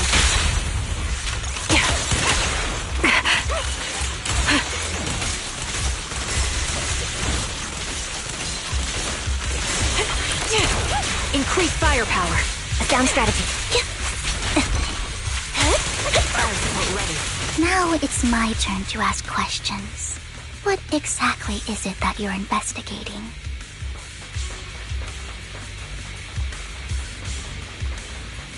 Since you're familiar with the name Silver, then you should know that it shouldn't exist anymore.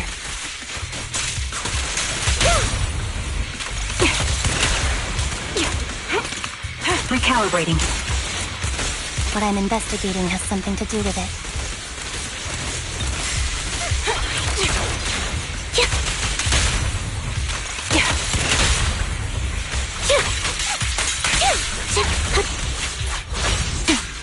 Loyalty.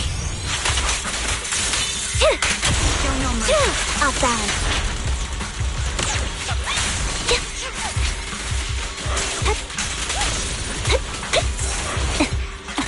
My bullets are one with the wind. A perfect conduit. Foxy, let's use that fissure to head to the next location.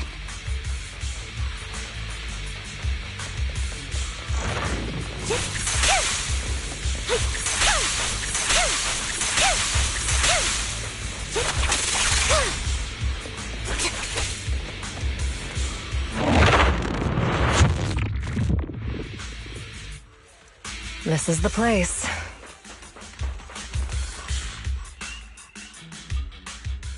So, what is it that you're looking for? A ring. I was excavating ether here before and accidentally lost it somewhere. Please, could you all help me find it? It has to be somewhere among all this stuff here. Sure. I'll start looking. I'll go with you. I'll stay here with her then. Thanks, but you don't have to worry about me. Go ahead and accompany the others. I'm sure it'll be faster that way. And sorry for wasting your time like this. I know it might sound strange, but I'll be so happy if my daughter grows up to be capable like you.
There's leftover food here.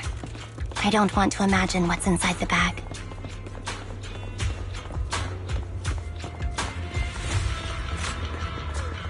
Neither do I.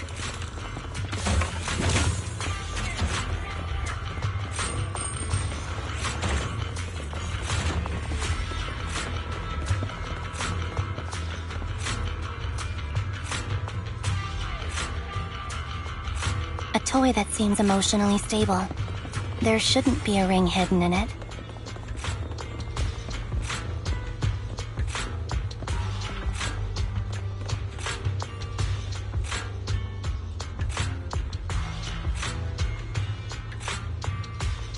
It's a fancy lunchbox? I wonder if its owner is safe and sound.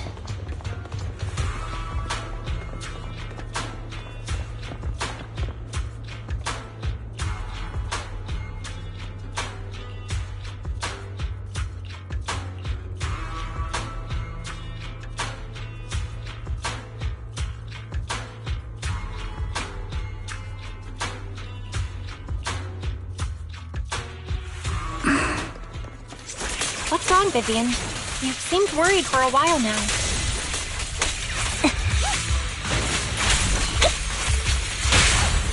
I'm worried about Sienna. Debate. Her location should still be safe.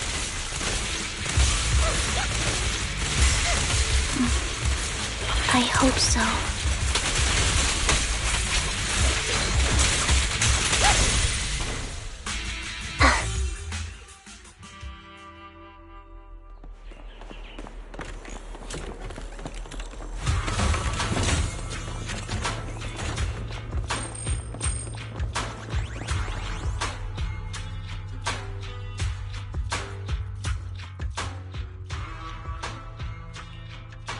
Her vital signs are gone.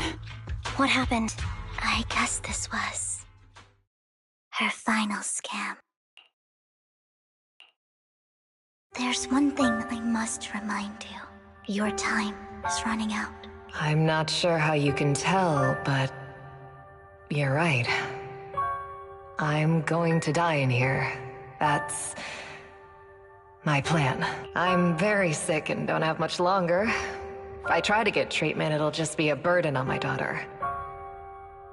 So I scam my way through a bunch of physical exams and managed to take out a hollow corruption policy through Ravenlock Insurance. Once some time has passed, could you please take my corrupted body out of the hollow? That will secure a generous compensation package for my daughter. It's only what the Ravenlocks owe me. A pity, yes. But it's the only way I can squeeze it out of them. What makes you think that will help you? I just trust you will. I'm just awfully sorry you had to get involved in this. But it's something I must do. I have to leave something behind for my girl.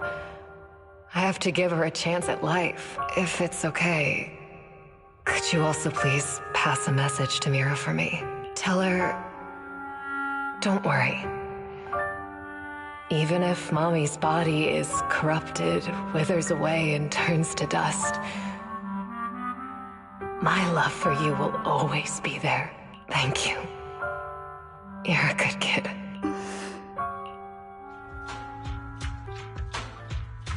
She was betting that we'd help her. So, you were aware of this the whole time? Yes. Because I saw it.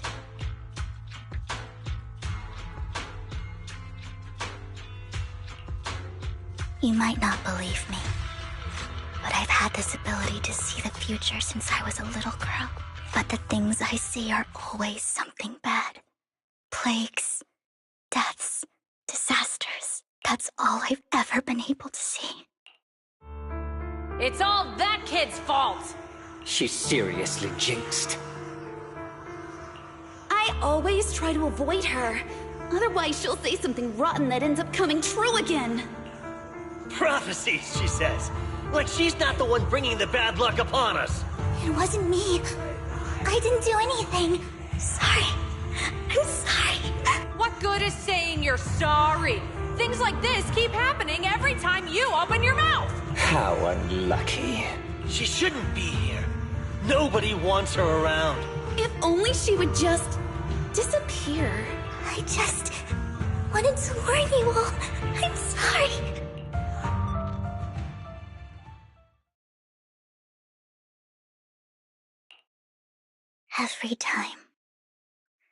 Every time it's the same. In the end, there's nothing I can change. Sometimes I even wonder whether it's me predicting these things, or if my very existence is manifesting these calamities. Vivian, it's not your fault. You were just trying to be kind and warn them about impending disasters. I can tell it's never been easy for you. Thank you. No matter what. I just hope she finally gets to rest in peace. I hope no misfortune, whether I foresee it or not, ever happens to anyone.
Proxy, do you believe that the future can be changed? Whoa, that's kind of an out-of-the-blue question. Let me think. In my memories, this has happened countless times already. Why can I only see these misfortunes? Why can't I even have a sliver of happiness? Adjusting for wind.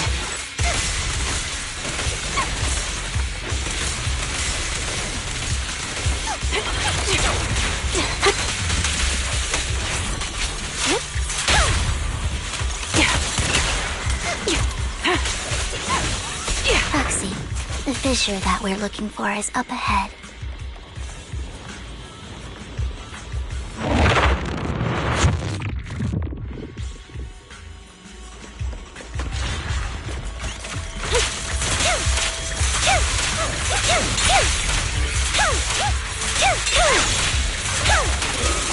You're in my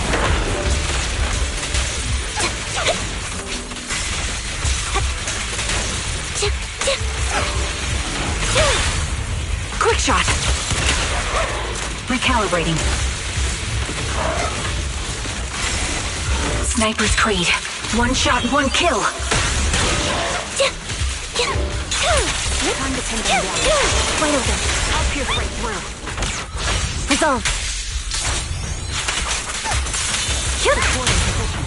The target's weary.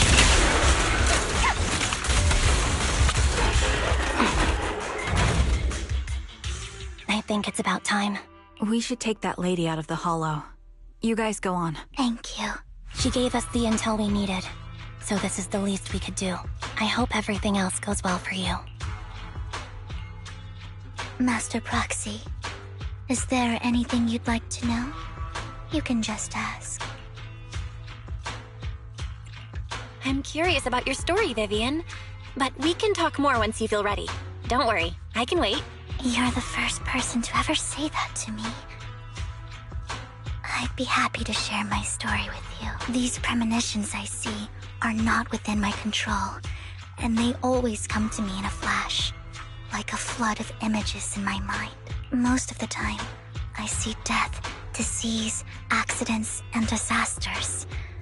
Of course, there are also some non-fatal mutilations, but every time, without exception, they end up happening. And I can never prevent or change them. That's all I have to say about it. If that offends Master Proxy and you don't want to hang out with me anymore, then I can understand. Why would I be offended? That's just who you are, Vivian. Besides, we're friends. I've always considered this ability as a curse. It's not a curse. If anything, I think you've been given a gift.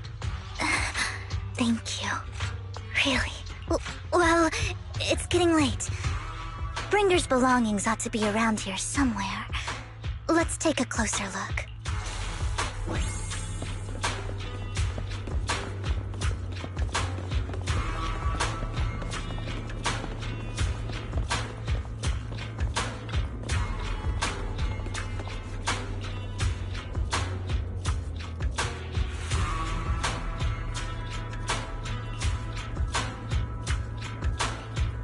Looks like it isn't in here.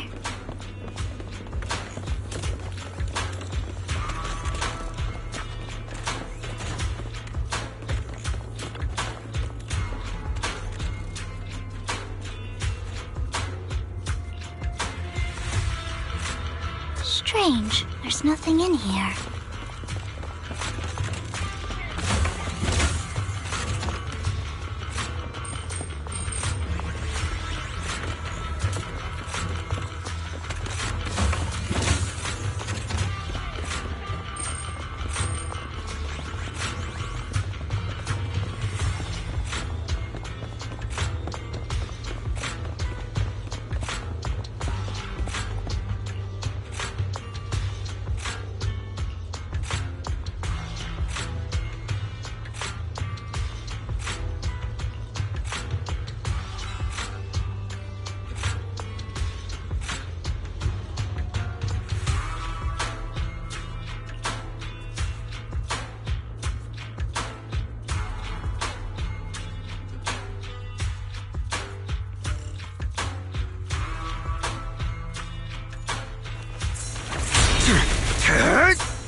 This is it.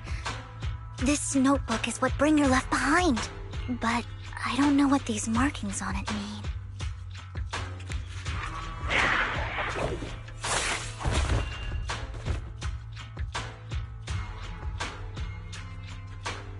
Well, hello, Master Proxy. It's been a while. Oh, don't give me that scandalized look. I did just save your lives. I would have protected the Proxy even if you hadn't appeared. I'm sure of it, but I happen to be in the area. Worry not, dear companion. I have complete confidence in your strength. Hang on, did you say companion? So you two know each other. Apologies. I didn't have a chance to mention it before. I'm actually part of the Phantom Thief Syndicate, Mockingbird. That's right. I was only able to slip in during the auction thanks to some help from Vivian backstage. So, the whole time, you were only bidding on the collection so you could get backstage and mess with things? I warned you before. You can't rely on appearances. Don't worry, Master Proxy. We don't have any ulterior motives here. As you've probably heard, Mockingbird is a renowned Phantom Thieves syndicate in New Eridu that, despite its longevity, has managed to maintain the secrecy of its members' identities to this day. So, disclosing our identities to you is essentially the highest sign of good faith that a Mockingbird Phantom Thief can show. But Lycon said that you're very dangerous and we should be careful. Then I imagine he's also told you about some of our past. And I'm sure you know that in a complex situation like ours, you shouldn't listen to either side over the other. Mockingbird's purpose is very simple, really. To form long-standing and cooperative relationships with outstanding proxies like yourself. We need your abilities. Before you make any decisions, please allow me to briefly explain the concept behind the Mockingbird Syndicate. We all know there isn't anything in this world that's fair. A prime example being the uneven distribution of wealth. People from tops splurge on luxurious collectibles, while the poor have to gamble with their own lives just to get by. Of course, besides wealth, there's also an unequal distribution in this world of happiness and suffering, hope and despair, love and hate. It's all just so unfair. Somebody has to do something to tilt the balance of the scales. And thus Mockingbird was born. We take from those who have far more than they deserve and give it to those who deserve to have more. If you ask me, that's enough to be considered a form of justice.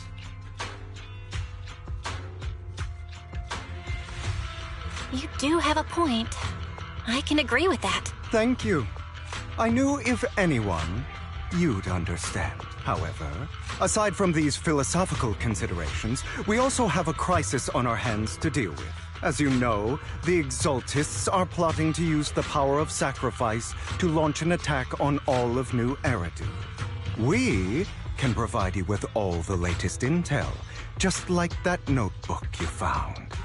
Something those pompous housekeepers would never be willing to do. And the most crucial part of this whole game, the sacrifice core, is currently in my possession. I think that makes this a highly competitive deal. We share the same goal for the moment, stopping the impending disaster from playing out. I need some time to think about it. How about this? If you still have misgivings about our upcoming cooperation, then why don't you bring Lycon along with you? He's got the support of the mayor's office behind him, and his presence alone is enough to keep me in check. That would put you more at ease, right? Of course, you're welcome to bring some other friends along, provided they aren't from public security or HSO. Well, if you're willing to let my friends come along, then you've got a deal. Great. It's a deal. By the way, Proxy, this is for you.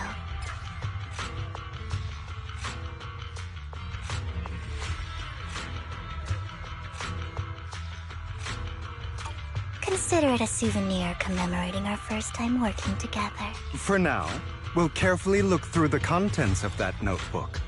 I'll contact you if anything comes up.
How about it?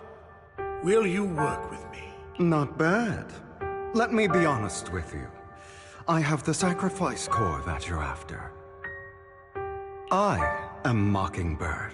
So it's you. I never thought you'd be so bold as to come see me alone. Relax, my friend. As you know, if I can sneak into such a heavily guarded auction, then naturally, I can just as easily slip away right now. I'm here with the sincere intention to seek cooperation. I can give you that sacrifice core. And what do you want in return? Wealth, glory, power. The things everyone else in the world wants, I want them too. And I'm confident that as the current heir to the Ravenlock family, those are all things you can give me. Then you've certainly come to the right place. My family is working on a big project. If things come to fruition, Ravenlock's status in Tops will significantly improve. At which point, I'll be sure to leave a spot for you.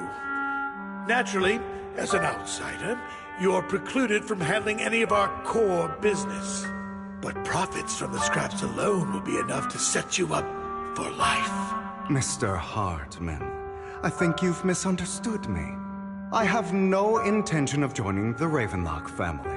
In fact, I have an art gallery under my name that does pretty well for itself. I was hoping you could recommend me for Tops. You want to join Tops? That's easier said than done. Even for a family like ours, it would still require significant effort and... Just answer me yes or no. I don't think either of us can afford to waste time. I understand. Yes, you have my word. But in exchange, you'll have to give me the sacrifice core first. I'm sorry, but I'm afraid I can't.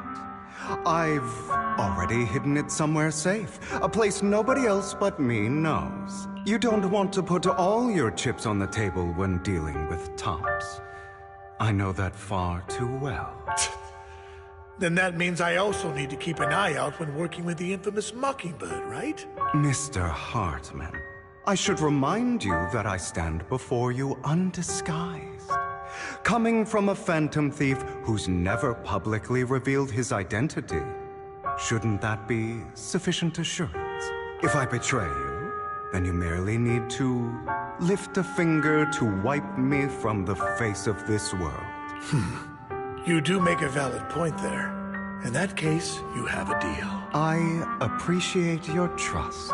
Why don't we celebrate our new partnership with a toast?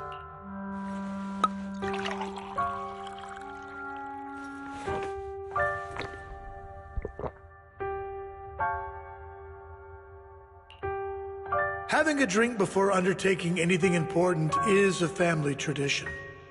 It's good luck. As an outsider, it's a real honor. By the way, you aren't the only member of your organization, are you? Shouldn't all your companions agree to this deal first? You don't have to worry about that. I'll make sure she agrees. Otherwise, I'll get rid of her too. Seems you'll do whatever it takes to get things done.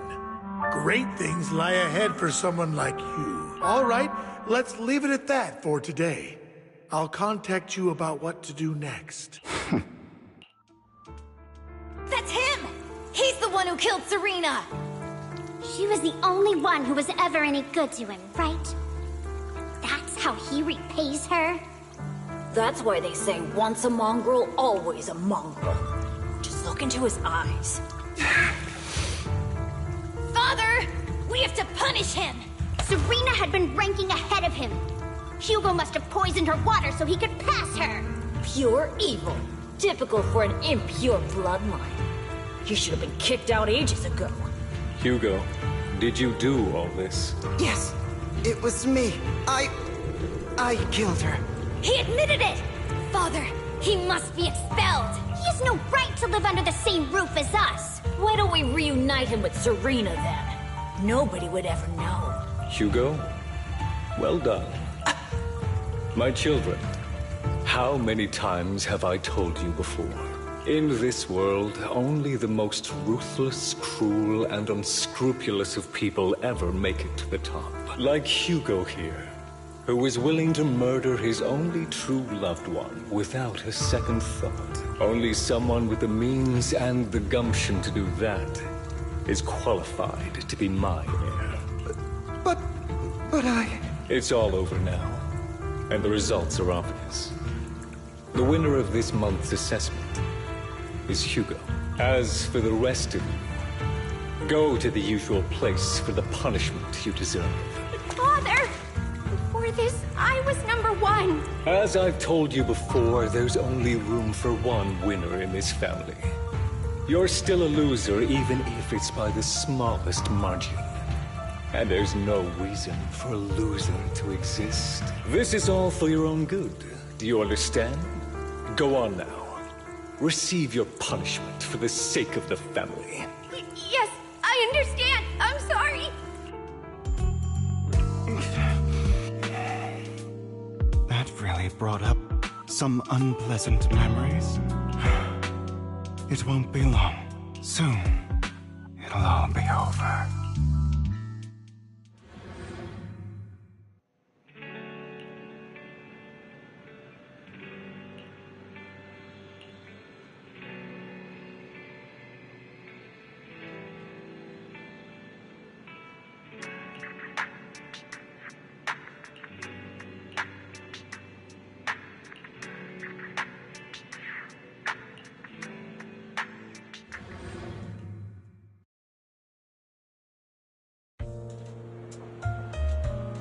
Thank you for escorting me here, Proxy.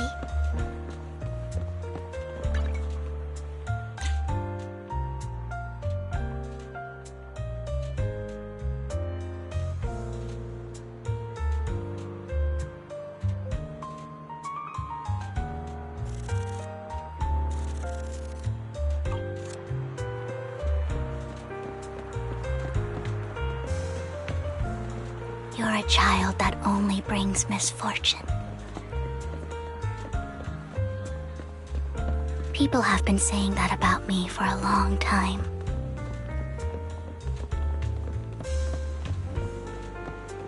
I used to feel hurt and why do I only predict suffering?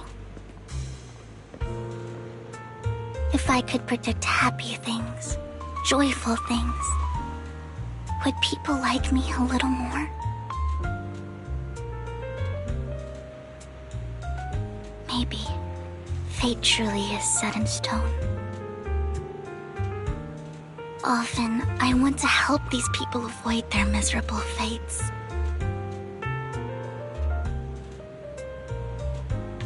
For a time, I even thought that I was successful, that I could change people's destiny.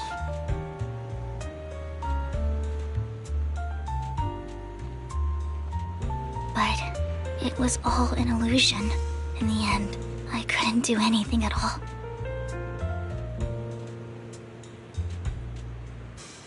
So, I was really happy when you said that my abilities weren't a curse, but a gift.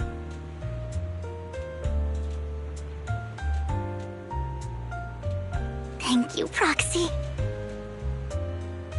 I'm so glad to have met you.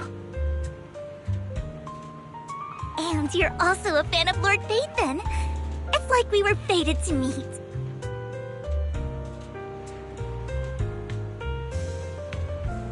I don't know why, but I feel completely at ease when I'm by your side.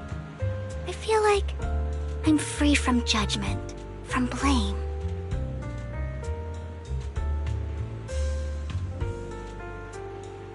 Like, I don't need to worry about anything, and can just be my own true self.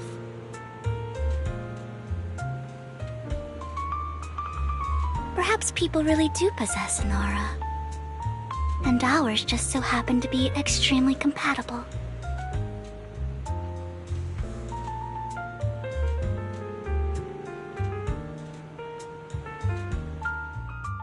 By the way, you asked me before about Hugo. I don't really know much about him. He rarely ever talks about his past, but Judging from his eye colors, you can guess he's probably the bastard son of a renowned family. I think his mother was very worried about his different colored eyes, and even wanted to get rid of him at one point. But then his family offered a huge price and bought him off his mother for some reason. And just like that, he moved from a leaky and drafty boarding room to a luxurious mansion. But he's also mentioned that the extravagant home is actually like hell for him. I think it's probably because the family treats him terribly. I digress. He ran away and ended up meeting Lycon and his master. After that, they formed Mockingbird together and experienced a rare period of happiness. Until Lycon's betrayal. So, what's your take on Hugo? I imagine I would still be wandering around now if I had never met him. To me, Hugo is just like an older brother. I've always felt as though he's carrying some heavy burden with him. But that's a secret he's kept to himself. Something he'll never tell me. Sometimes when I look into his eyes, I can feel that he's really struggling with something. Even though he may say some extreme things, Hugo really isn't a bad person. I think one day he'll tell me his secret. Until then, I just have to wait. Wait and trust him.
It appears we're the first to arrive.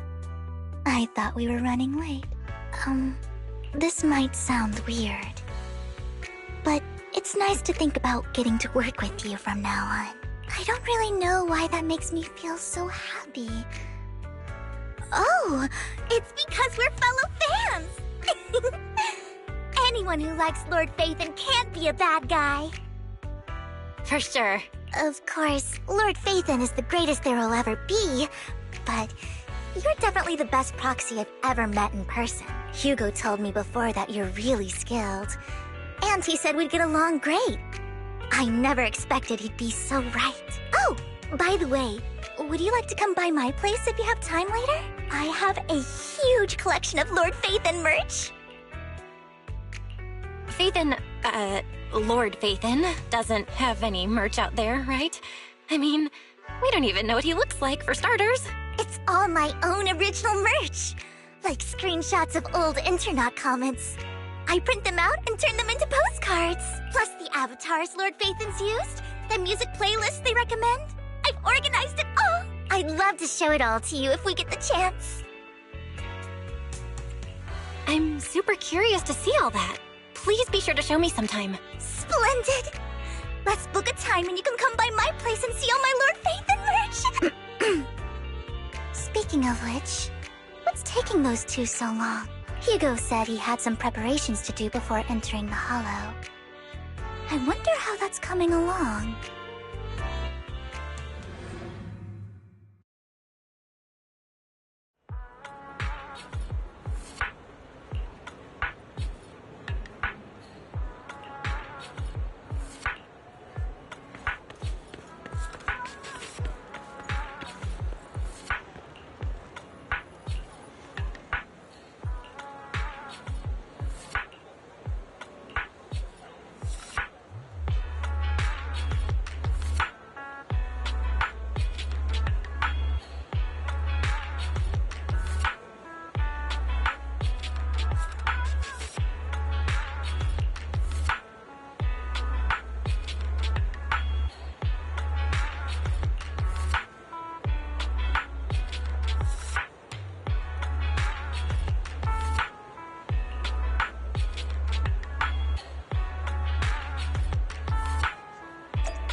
This is getting to be more than just a coincidence, don't you think?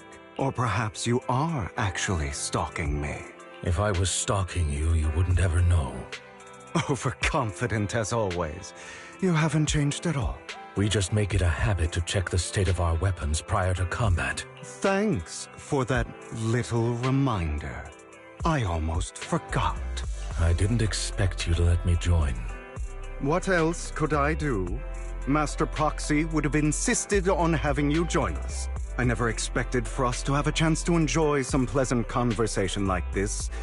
Without our weapons drawn, that is.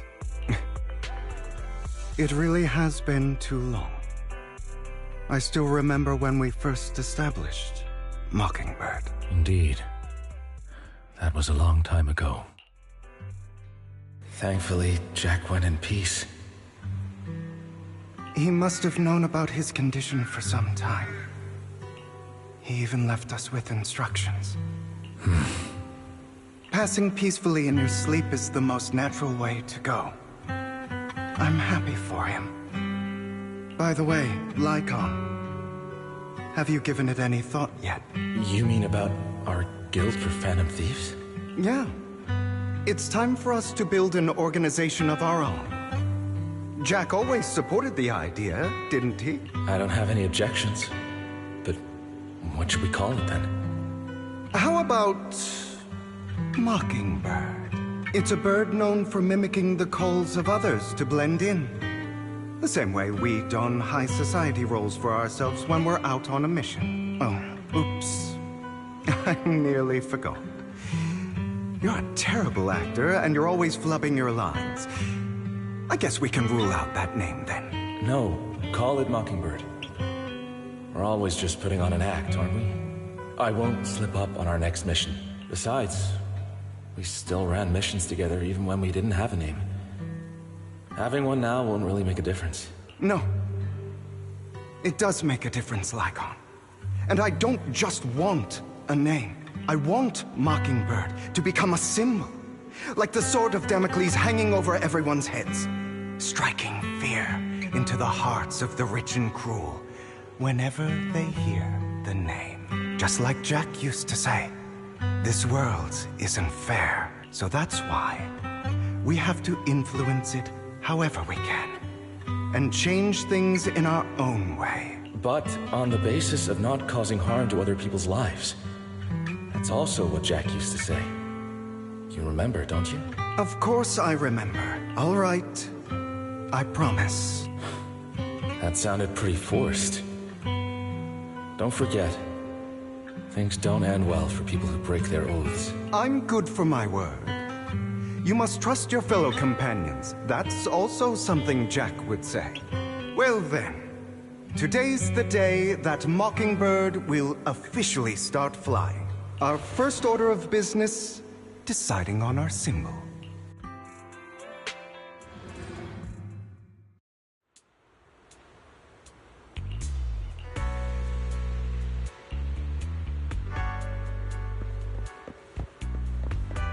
Looks like we're all here. Hugo, you're late again. Do forgive me. Someone was pestering me and wasting my precious time.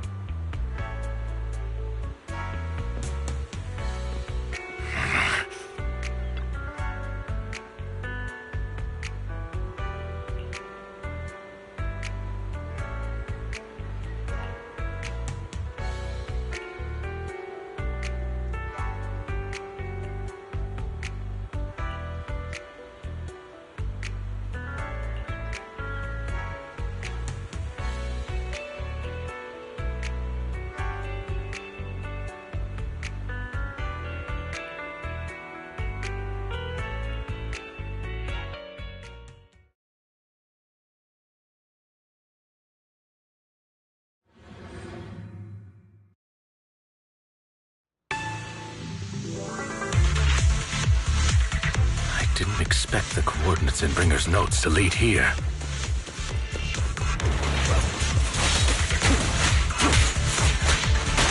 Oh, are you familiar with this place?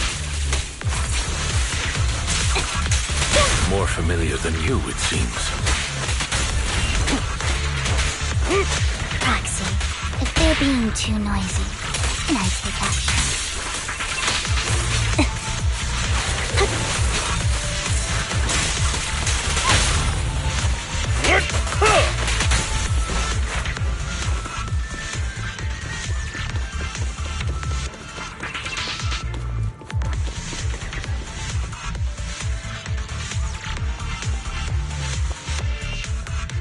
I don't enjoy obstacles in my path.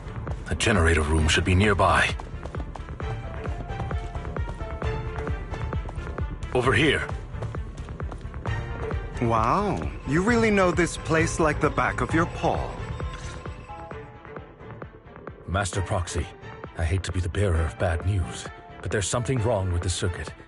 It seems to be blocked. Don't tell me. Victoria Housekeeping's high and mighty attendants can't even fix a simple circuit. I can fix it, but I'll need a circuit diagram before I can do anything. I've seen diagrams for this type of circuit before. It's a pity that we're unable to connect to the outside world from inside the hollow. Just leave that problem to me. Belle, I just sent an image of a circuit diagram to your phone. Check if you received it. Thank you very much, Master Proxy. Now then, let's start repairing this circuit.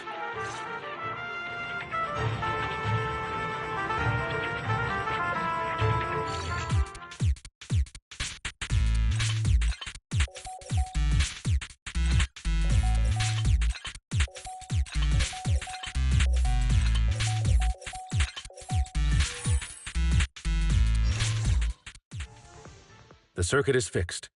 We should now be able to open that door. Wait up. Wait a second. Something just doesn't add up. It's all coming together now. Communicating with the outside world from within a hollow. And getting that circuit diagram. In theory, there's only one person who could ever do that. Could it be your Lord Phaethon? Impossible. There's no way. But then again, only Phaethon could have done that. I mean, you're an incredible proxy, sure. And you're a good person. But could you really be Lord Phaethon? Nope, you've got the wrong person. Really? But my instincts are telling me that you have to be Phaethon. Unbelievable. Lord Phaethon! I've been your biggest fan for years now! Goodness me! Lord Phaethon was right in front of me all along, and I had no idea. This like a dream. Could you... I mean, if you're willing, could you please give me an autograph and a group photo and... Anything you want. We just gotta get out of the hollow first. Oh, okay. Sorry, guess I got a little too excited. Anyone would be enraptured meeting someone they admire that much. Yeah, if I ever met my favorite movie director, I'd be the same. We should keep moving. This isn't the best place for idle chit-chat.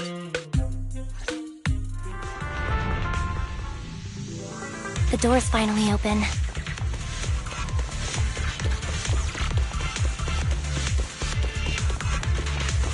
The proxy is Phaethon. Phaethon is the proxy. This is a dream. I never want to wake up.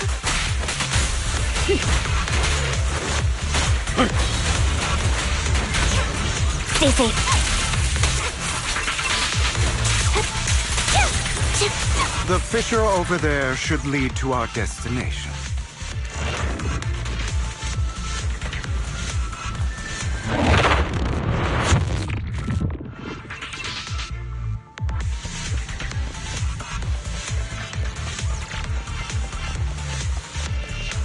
Lycon, your fighting style wasn't so reserved in the past.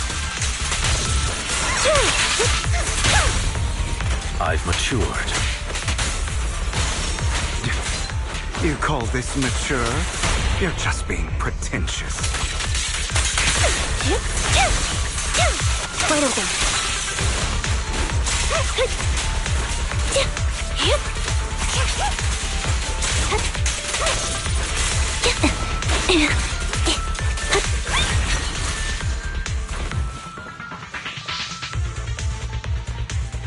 A difficult foe, that one. Let us leave this place at once. Ensuring Master Proxy's safety is our highest priority.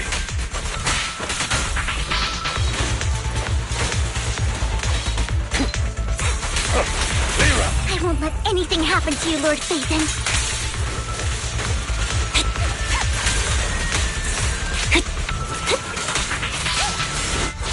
Resolve.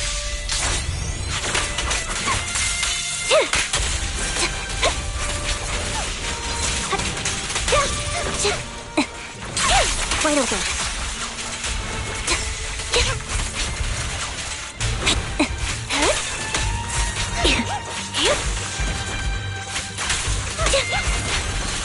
Lord Phaethon, how are you feeling? Are you tired? Do you need a break? Some food? Water?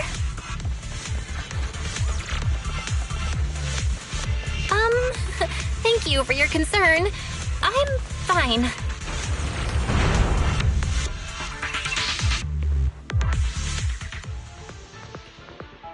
Master, a complex mechanism has been detected ahead.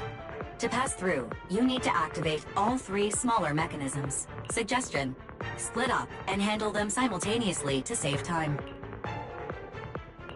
So, we have to head to 3 different places to crack this thing. Huh?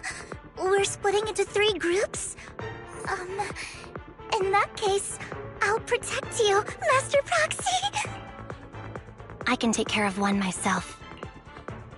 That leaves the last one to me, then. You should go with Hugo. What's that supposed to mean? We get along just fine, don't we, Miss Cunninghair? I don't know what's going on with you two, but you've been bickering the whole time. It's annoying. This is a good chance for you guys to build some rapport. Anby's got a point. Hugo, just go with Lycon. You just want to be alone with your Lord Phaethon, don't you, Vivian? Huh? That's not it! Maybe we should go over it all again. You know, just in case anyone's not fully on board. There's no need, Master Proxy. Our top priority right now is to crack the mechanisms as soon as possible. It's just a simple mechanism. I can handle it solo, like all. You better not slow me down. I really want to recommend you to some movies for a crash course on teamwork.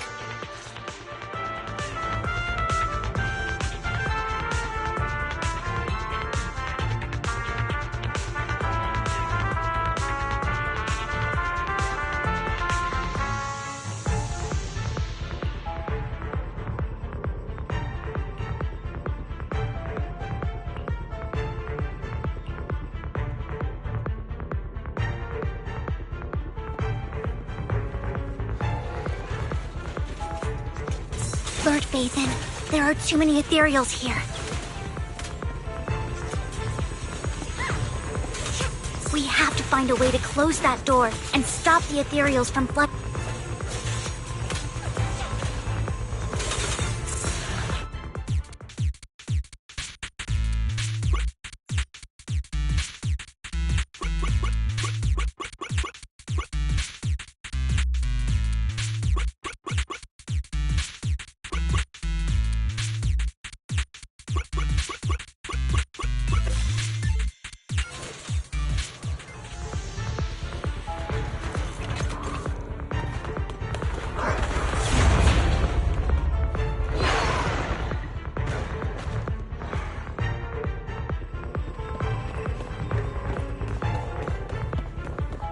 Lord Phaethon, seems like we both need to press down on these mechanisms at the same time.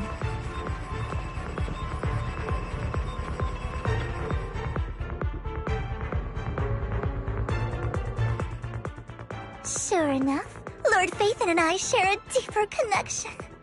Sorry. I hope I'm not being too forward. Goodness me. Somehow I'm fighting alongside Lord Phaethon. It's like all my dreams are coming true. I'm going to wake up any second now, aren't I? No, this isn't a dream. I'm real, see? You can even hold my hand. Not only is Lord Phaethon incredible, but super kind. That's it. I pledge to be a die-hard Lord Phaethon fan until my very last breath. I'm happy to hear that, don't get me wrong. But why do you like Phaethon so much, Vivian? Lord Phaethon is my light, the one who saved me in my darkest, most desperate times. Like a deity who rescued me. You probably don't remember, but you really did save me that day. Wow, it's so embarrassing to say all this in front of you. Sorry, I hope I'm not bothering you too much. Of course not. Thank you for your loyal support. I should be the one thanking you. Just being able to see Lord Phaethon makes me the luckiest person in the whole world. Sorry to keep babbling like this. I wonder how the others are doing. I'm sure Anby will be able to manage. She's great at this kind of stuff. But as for Hugo and Lycon, let's just hope they don't get into a fight with each other. There are too many ethereals here. Though, it's not a huge problem.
So, we have to cooperate to solve this problem. That's a real shame. I have no intention of arguing with you right now. Master Proxy and Miss Vivian are elsewhere, and we must rendezvous with them post-haste. What a coincidence. That's exactly what I was thinking. Just this once, we should trust each other. For the Proxy. I have no objections. Very well. Then you'd better keep your word. I know you've never fully trusted me, Lycon, even before it all fell apart.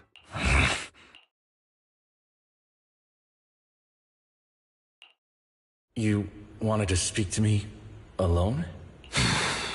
I know you and Hugo are as thick as thieves and don't hide anything from one another. But you can't tell him what I'm about to tell you. Did something happen with him? Hugo is an intelligent and gifted child. He learns everything I teach with ease. In time, he'll grow beyond me. Reach a place where people will marvel and look up to him as a beacon. Yeah. As much as I hate to admit it, he always picks things up just a teeny bit quicker than me. But none of that matters, because I can overpower him easy. I don't think being gifted is a good thing for him. What do you mean? He bears a dark and painful past. What he was taught, the hatred he was faced with, everything he picked up. It's all become an integral, inseparable part of him. I believe that beautiful flowers can blossom even in the darkest abyss. But the roots of that flower would draw from evil instead of good. Hatred instead of love. It's a curse that flows through his lineage. A curse that fate branded him with. I've seen far too many people like that throughout this long life of mine. They struggle with this curse their whole lives. But they all end up failing in the end. The path of light is narrow and fleeting. And the darkness is filled with such temptation that dropping your guard for even just a moment can send you spiraling straight into the abyss. Do you mean Hugo's going to be a bad guy? I don't know. I hope he'll always stay true to his heart. That he won't give in to hatred and ambition. That he won't become the dragon that must be slain. But he has inherited the seed of evil. You cannot let it take root. I'm afraid I won't be there to help you. There's not much life left in this old body of mine. So then, Lycon, promise me now, you must hold his chain tight. To restrain him. To stop him. And when necessary, to choke him.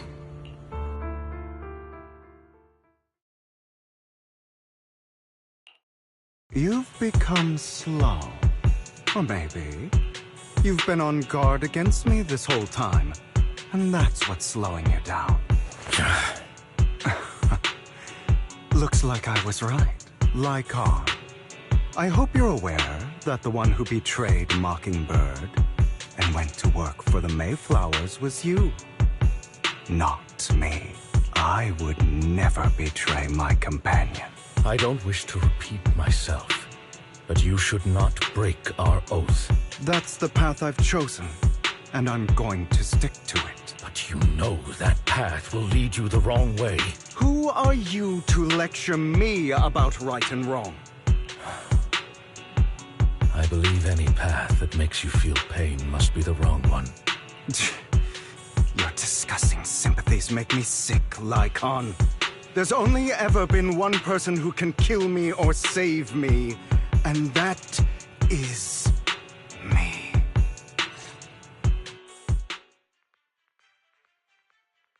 Great, it worked!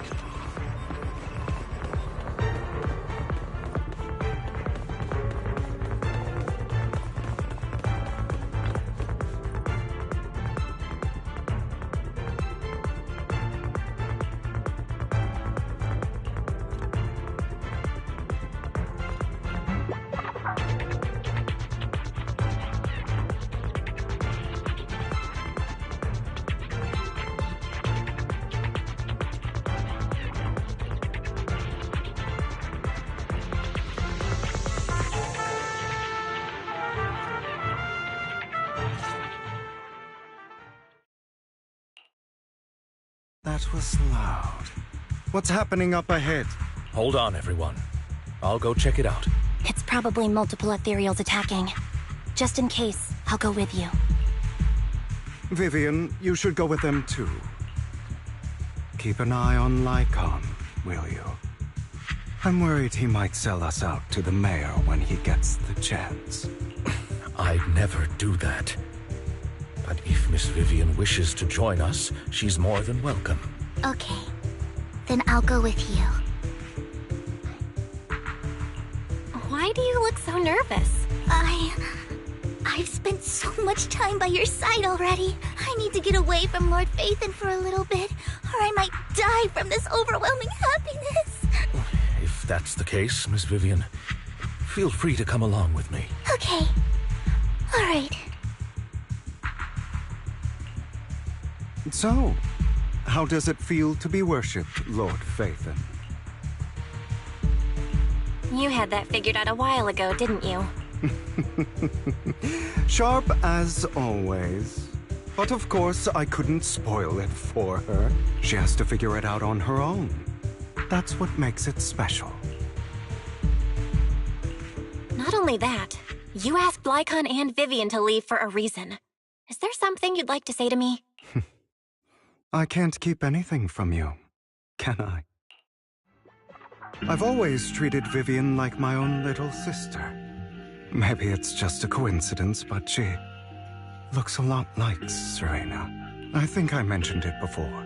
Serena was my half-sister. She passed away a long time ago. Vivian adores you. Whether you're Phaethon or just Belle. Of course, I also have a lot of respect for someone like you. Strong, fair, and genuinely kind. So I hope... I beg you, please keep her safe. Hang on. What's that supposed to mean? Think of it as the last bit of conscience I have left. A kid as pure as her. She should stay alongside someone who walks in the light. Like you. Not even Vivian can agree with all my beliefs. One day we'll go our separate ways. Your beliefs? What do you mean exactly? You probably heard from Lycon. We swore an oath when we started Mockingbird. We swore to use our own hands to right the wrongs in this world. But never, under any circumstances, would we take another human life. I stayed true to my words. Until my father, the man I hated, stood right before me. I could have ended his life easily, but I hesitated. I remembered that damned oath and their repeated attempts to convince me I didn't do it. Because of that, innocent people died. All because of him. If I'd killed him first, then none of those tragedies would have happened. People like him don't deserve to live. After that, I realized sometimes taking one life really can save countless others. I understand where you're coming from. I knew you'd understand. Vivian has a good heart. I don't want her to get her hands dirty, but you know how it is. In this world, someone has to be the bad guy. So, I want to apologize to you. Why apologize all of a sudden? You're incredibly strong, kind, capable, and really, really lucky. The world needs more people like you. Remember that revenge movie I told you about? Children of Devils. I still haven't found it, but I came across another videotape with the same name. Turns out, in that story, the children of devils are actually the children of gods. Sorry for rambling. Hope you don't mind. They should be back soon. Please, look after Vivian for me. In position.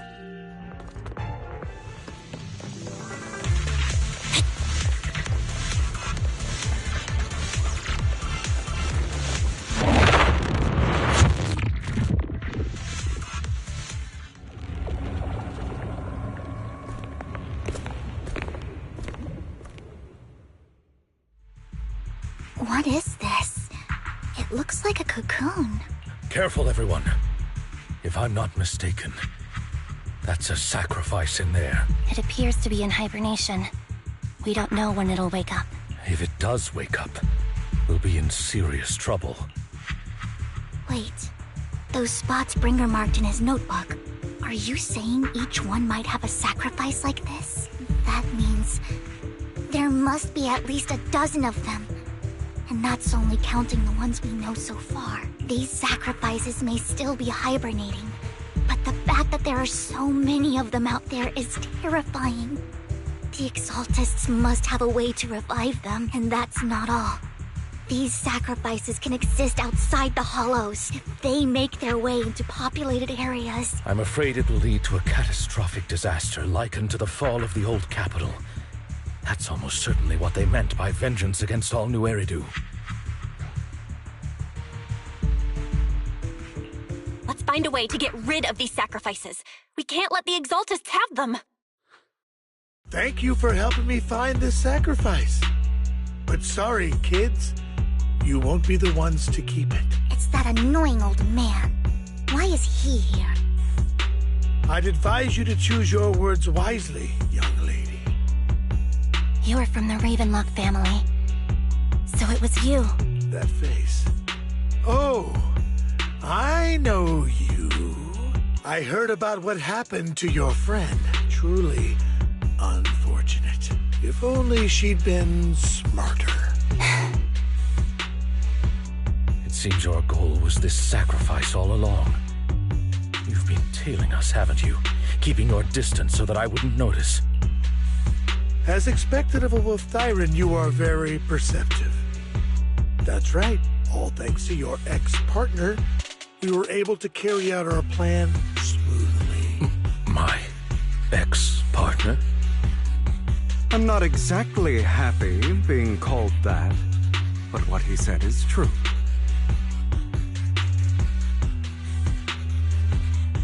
Wait, Hugo, what do you mean?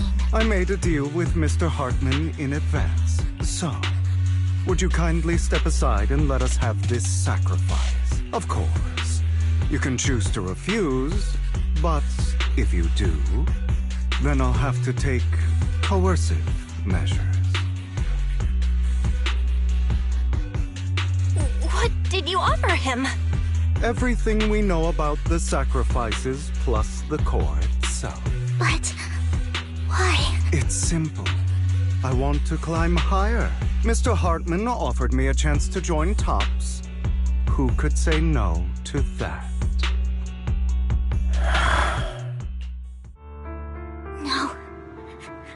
Impossible. You promised to help me investigate the Exaltists. You told me the whole point of Mockingbird was to do anything it takes to bring a little justice to this world. Was all of that just a lie? You're just too gullible, Vivian. I also told you, everybody lies. To hide their true intentions, people lie so smoothly, they don't even bat an eye. You... What a wonderful show of betrayal and backstabbing! Bravo! I've got no interest in your little feud. But would you all be so kind as to step aside? My men still have some delicate handiwork to do. To extract that sacrifice behind you. Over my dead body. Hugo, why in the world would you do that? Instead of wasting your time on idle chatter, why not focus your energy on the battle ahead? Stand still. Your plans will never succeed. It's useless. Don't you get it? Outside. You're not just going against the people in front of you. You're not going against me.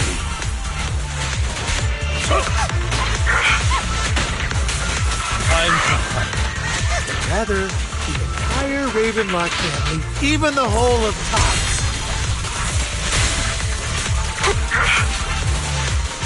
No chance of victory for you. A perfect conduit.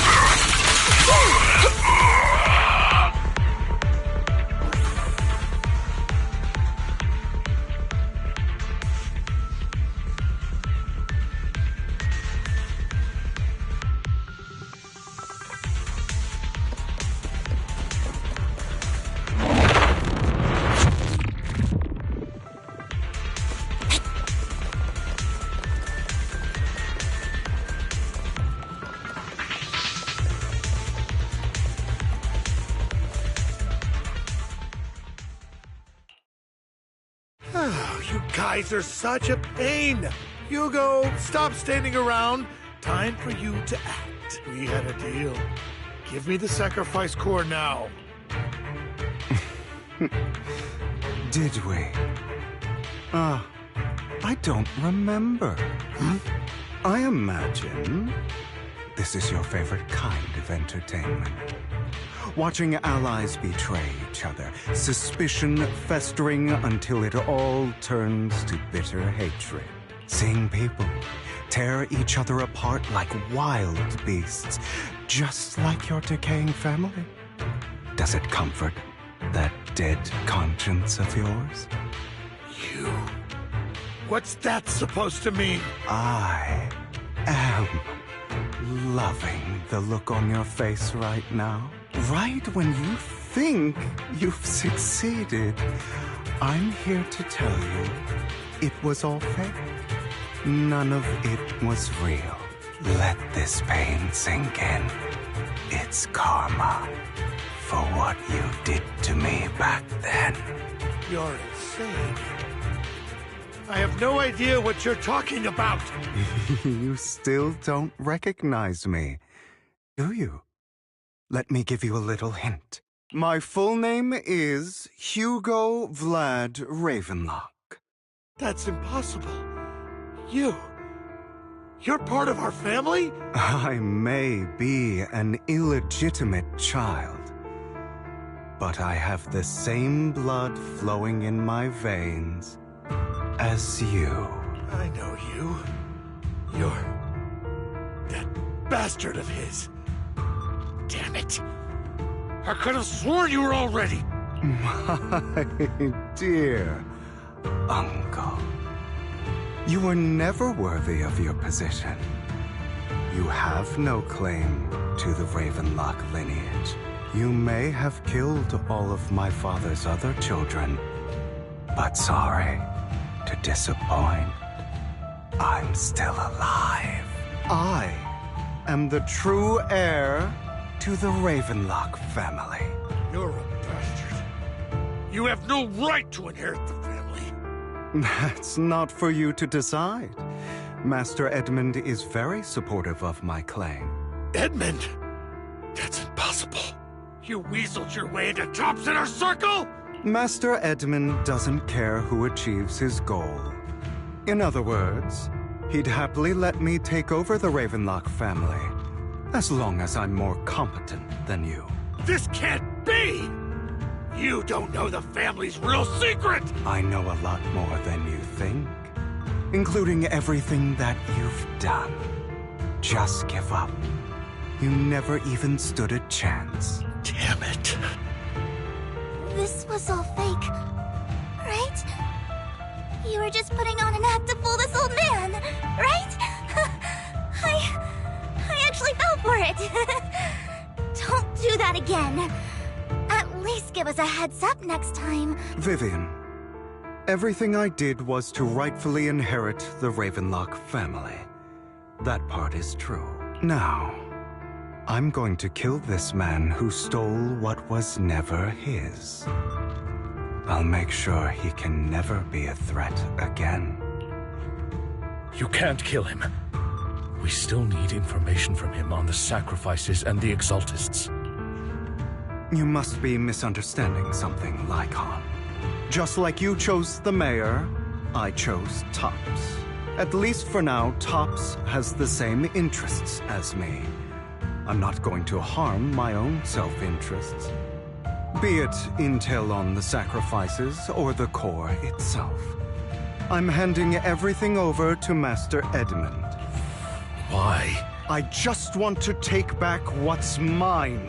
If fate is not willing to give me justice, then I'll just have to seize it with my own hands. Stealing, robbing, lying, or betraying. I'll do whatever it takes. Even if it means selling your soul to the devil?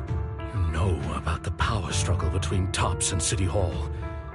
Those elites at Tops would be only too happy to see the Exaltists plotting a grand attack on New Eridu using sacrifices. That would severely harm the Mayflower's reputation and approval rating in New Eridu.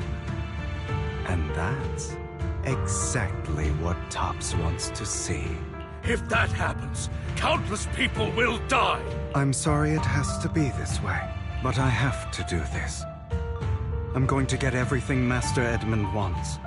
Inherit the Ravenlock name, climb to the top. And then I'll be able to change everything for good. For a permanent and absolute victory, we must endure the pain of cutting away rotten flesh and persevere through the darkest hour before dawn. Someone has to do it. I don't really agree. Sounds like some twisted logic to me. This is the path I've chosen. Without power, resources, or strength, we can't do anything. Mockingbird is the perfect example. All the talk about using our power to tip the scales of justice and hover over them like the sword of Damocles. It's just a delusion. In their eyes, we're nothing but annoying gnats. Mockingbird has never really changed anything or saved anyone. Never in the past, not now, and never will in the future. None of it matters.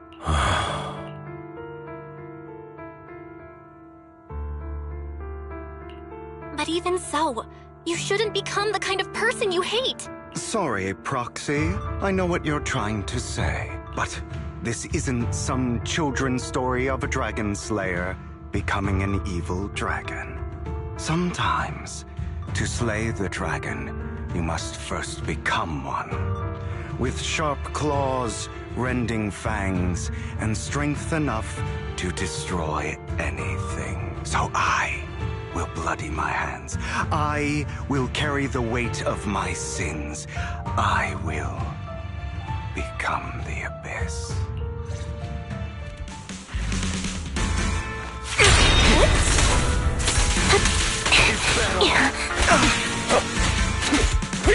It's about time you kneel.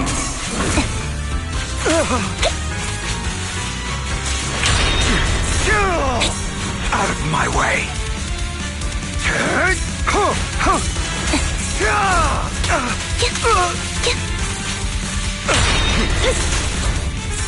Is that all?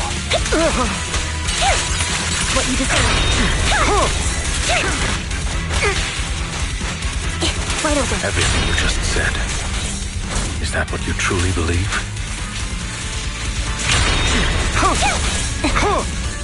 Of course. Are you surprised? I had never once thought that Mockingbird was a failure.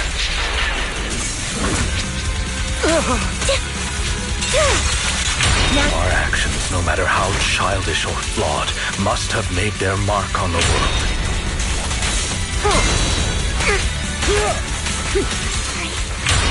I don't want it to end like this. There must be another way. Flip a switch. There isn't. Truth be told, Proxy, I envy you. The world needs people like you.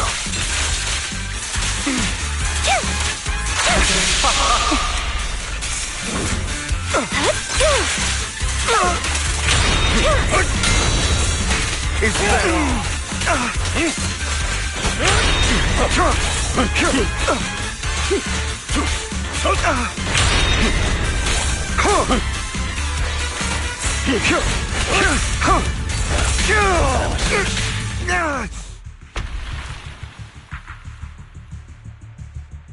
All right, you got me.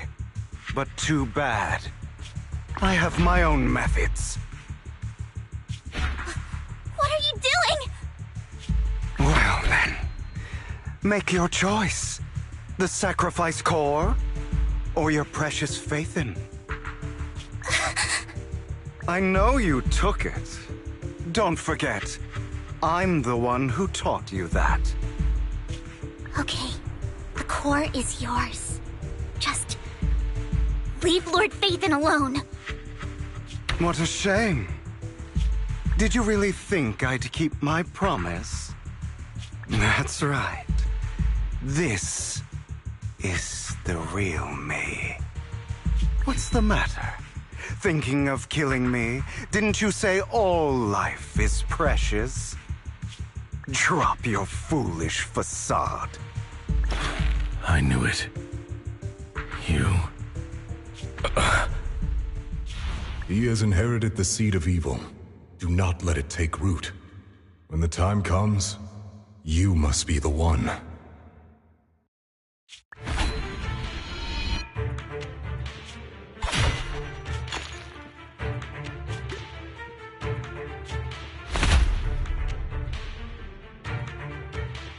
Go on, kill me. If you've got the guts, do it, traitor.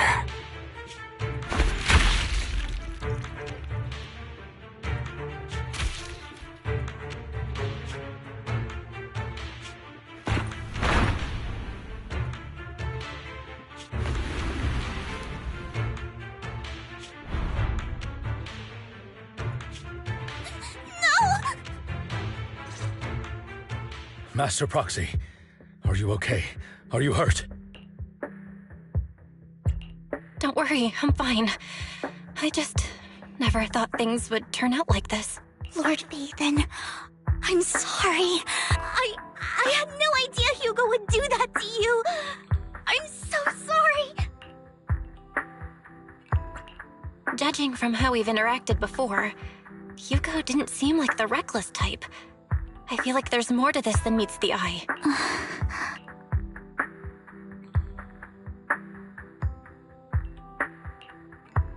Hugo, he... That's a hollow down there. If you need, I can arrange for someone to go in and search for his body. That isn't necessary. To be frank, I thought you'd hate him for his betrayal, Miss Vivian. I do hate that he's keeping things from me, but all these years, Hugo's been like family to me. I believe he's still with us.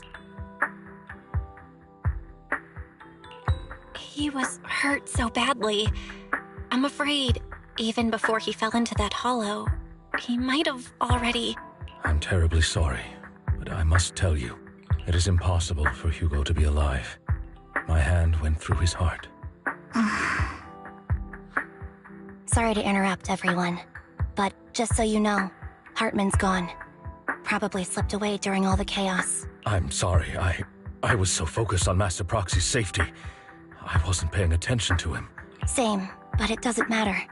We all know what he did, and he will pay for what he did today. Yes. I'll be reporting all of this to the mayor. He's not getting away with this. Well then, now that it's all over, let's head back.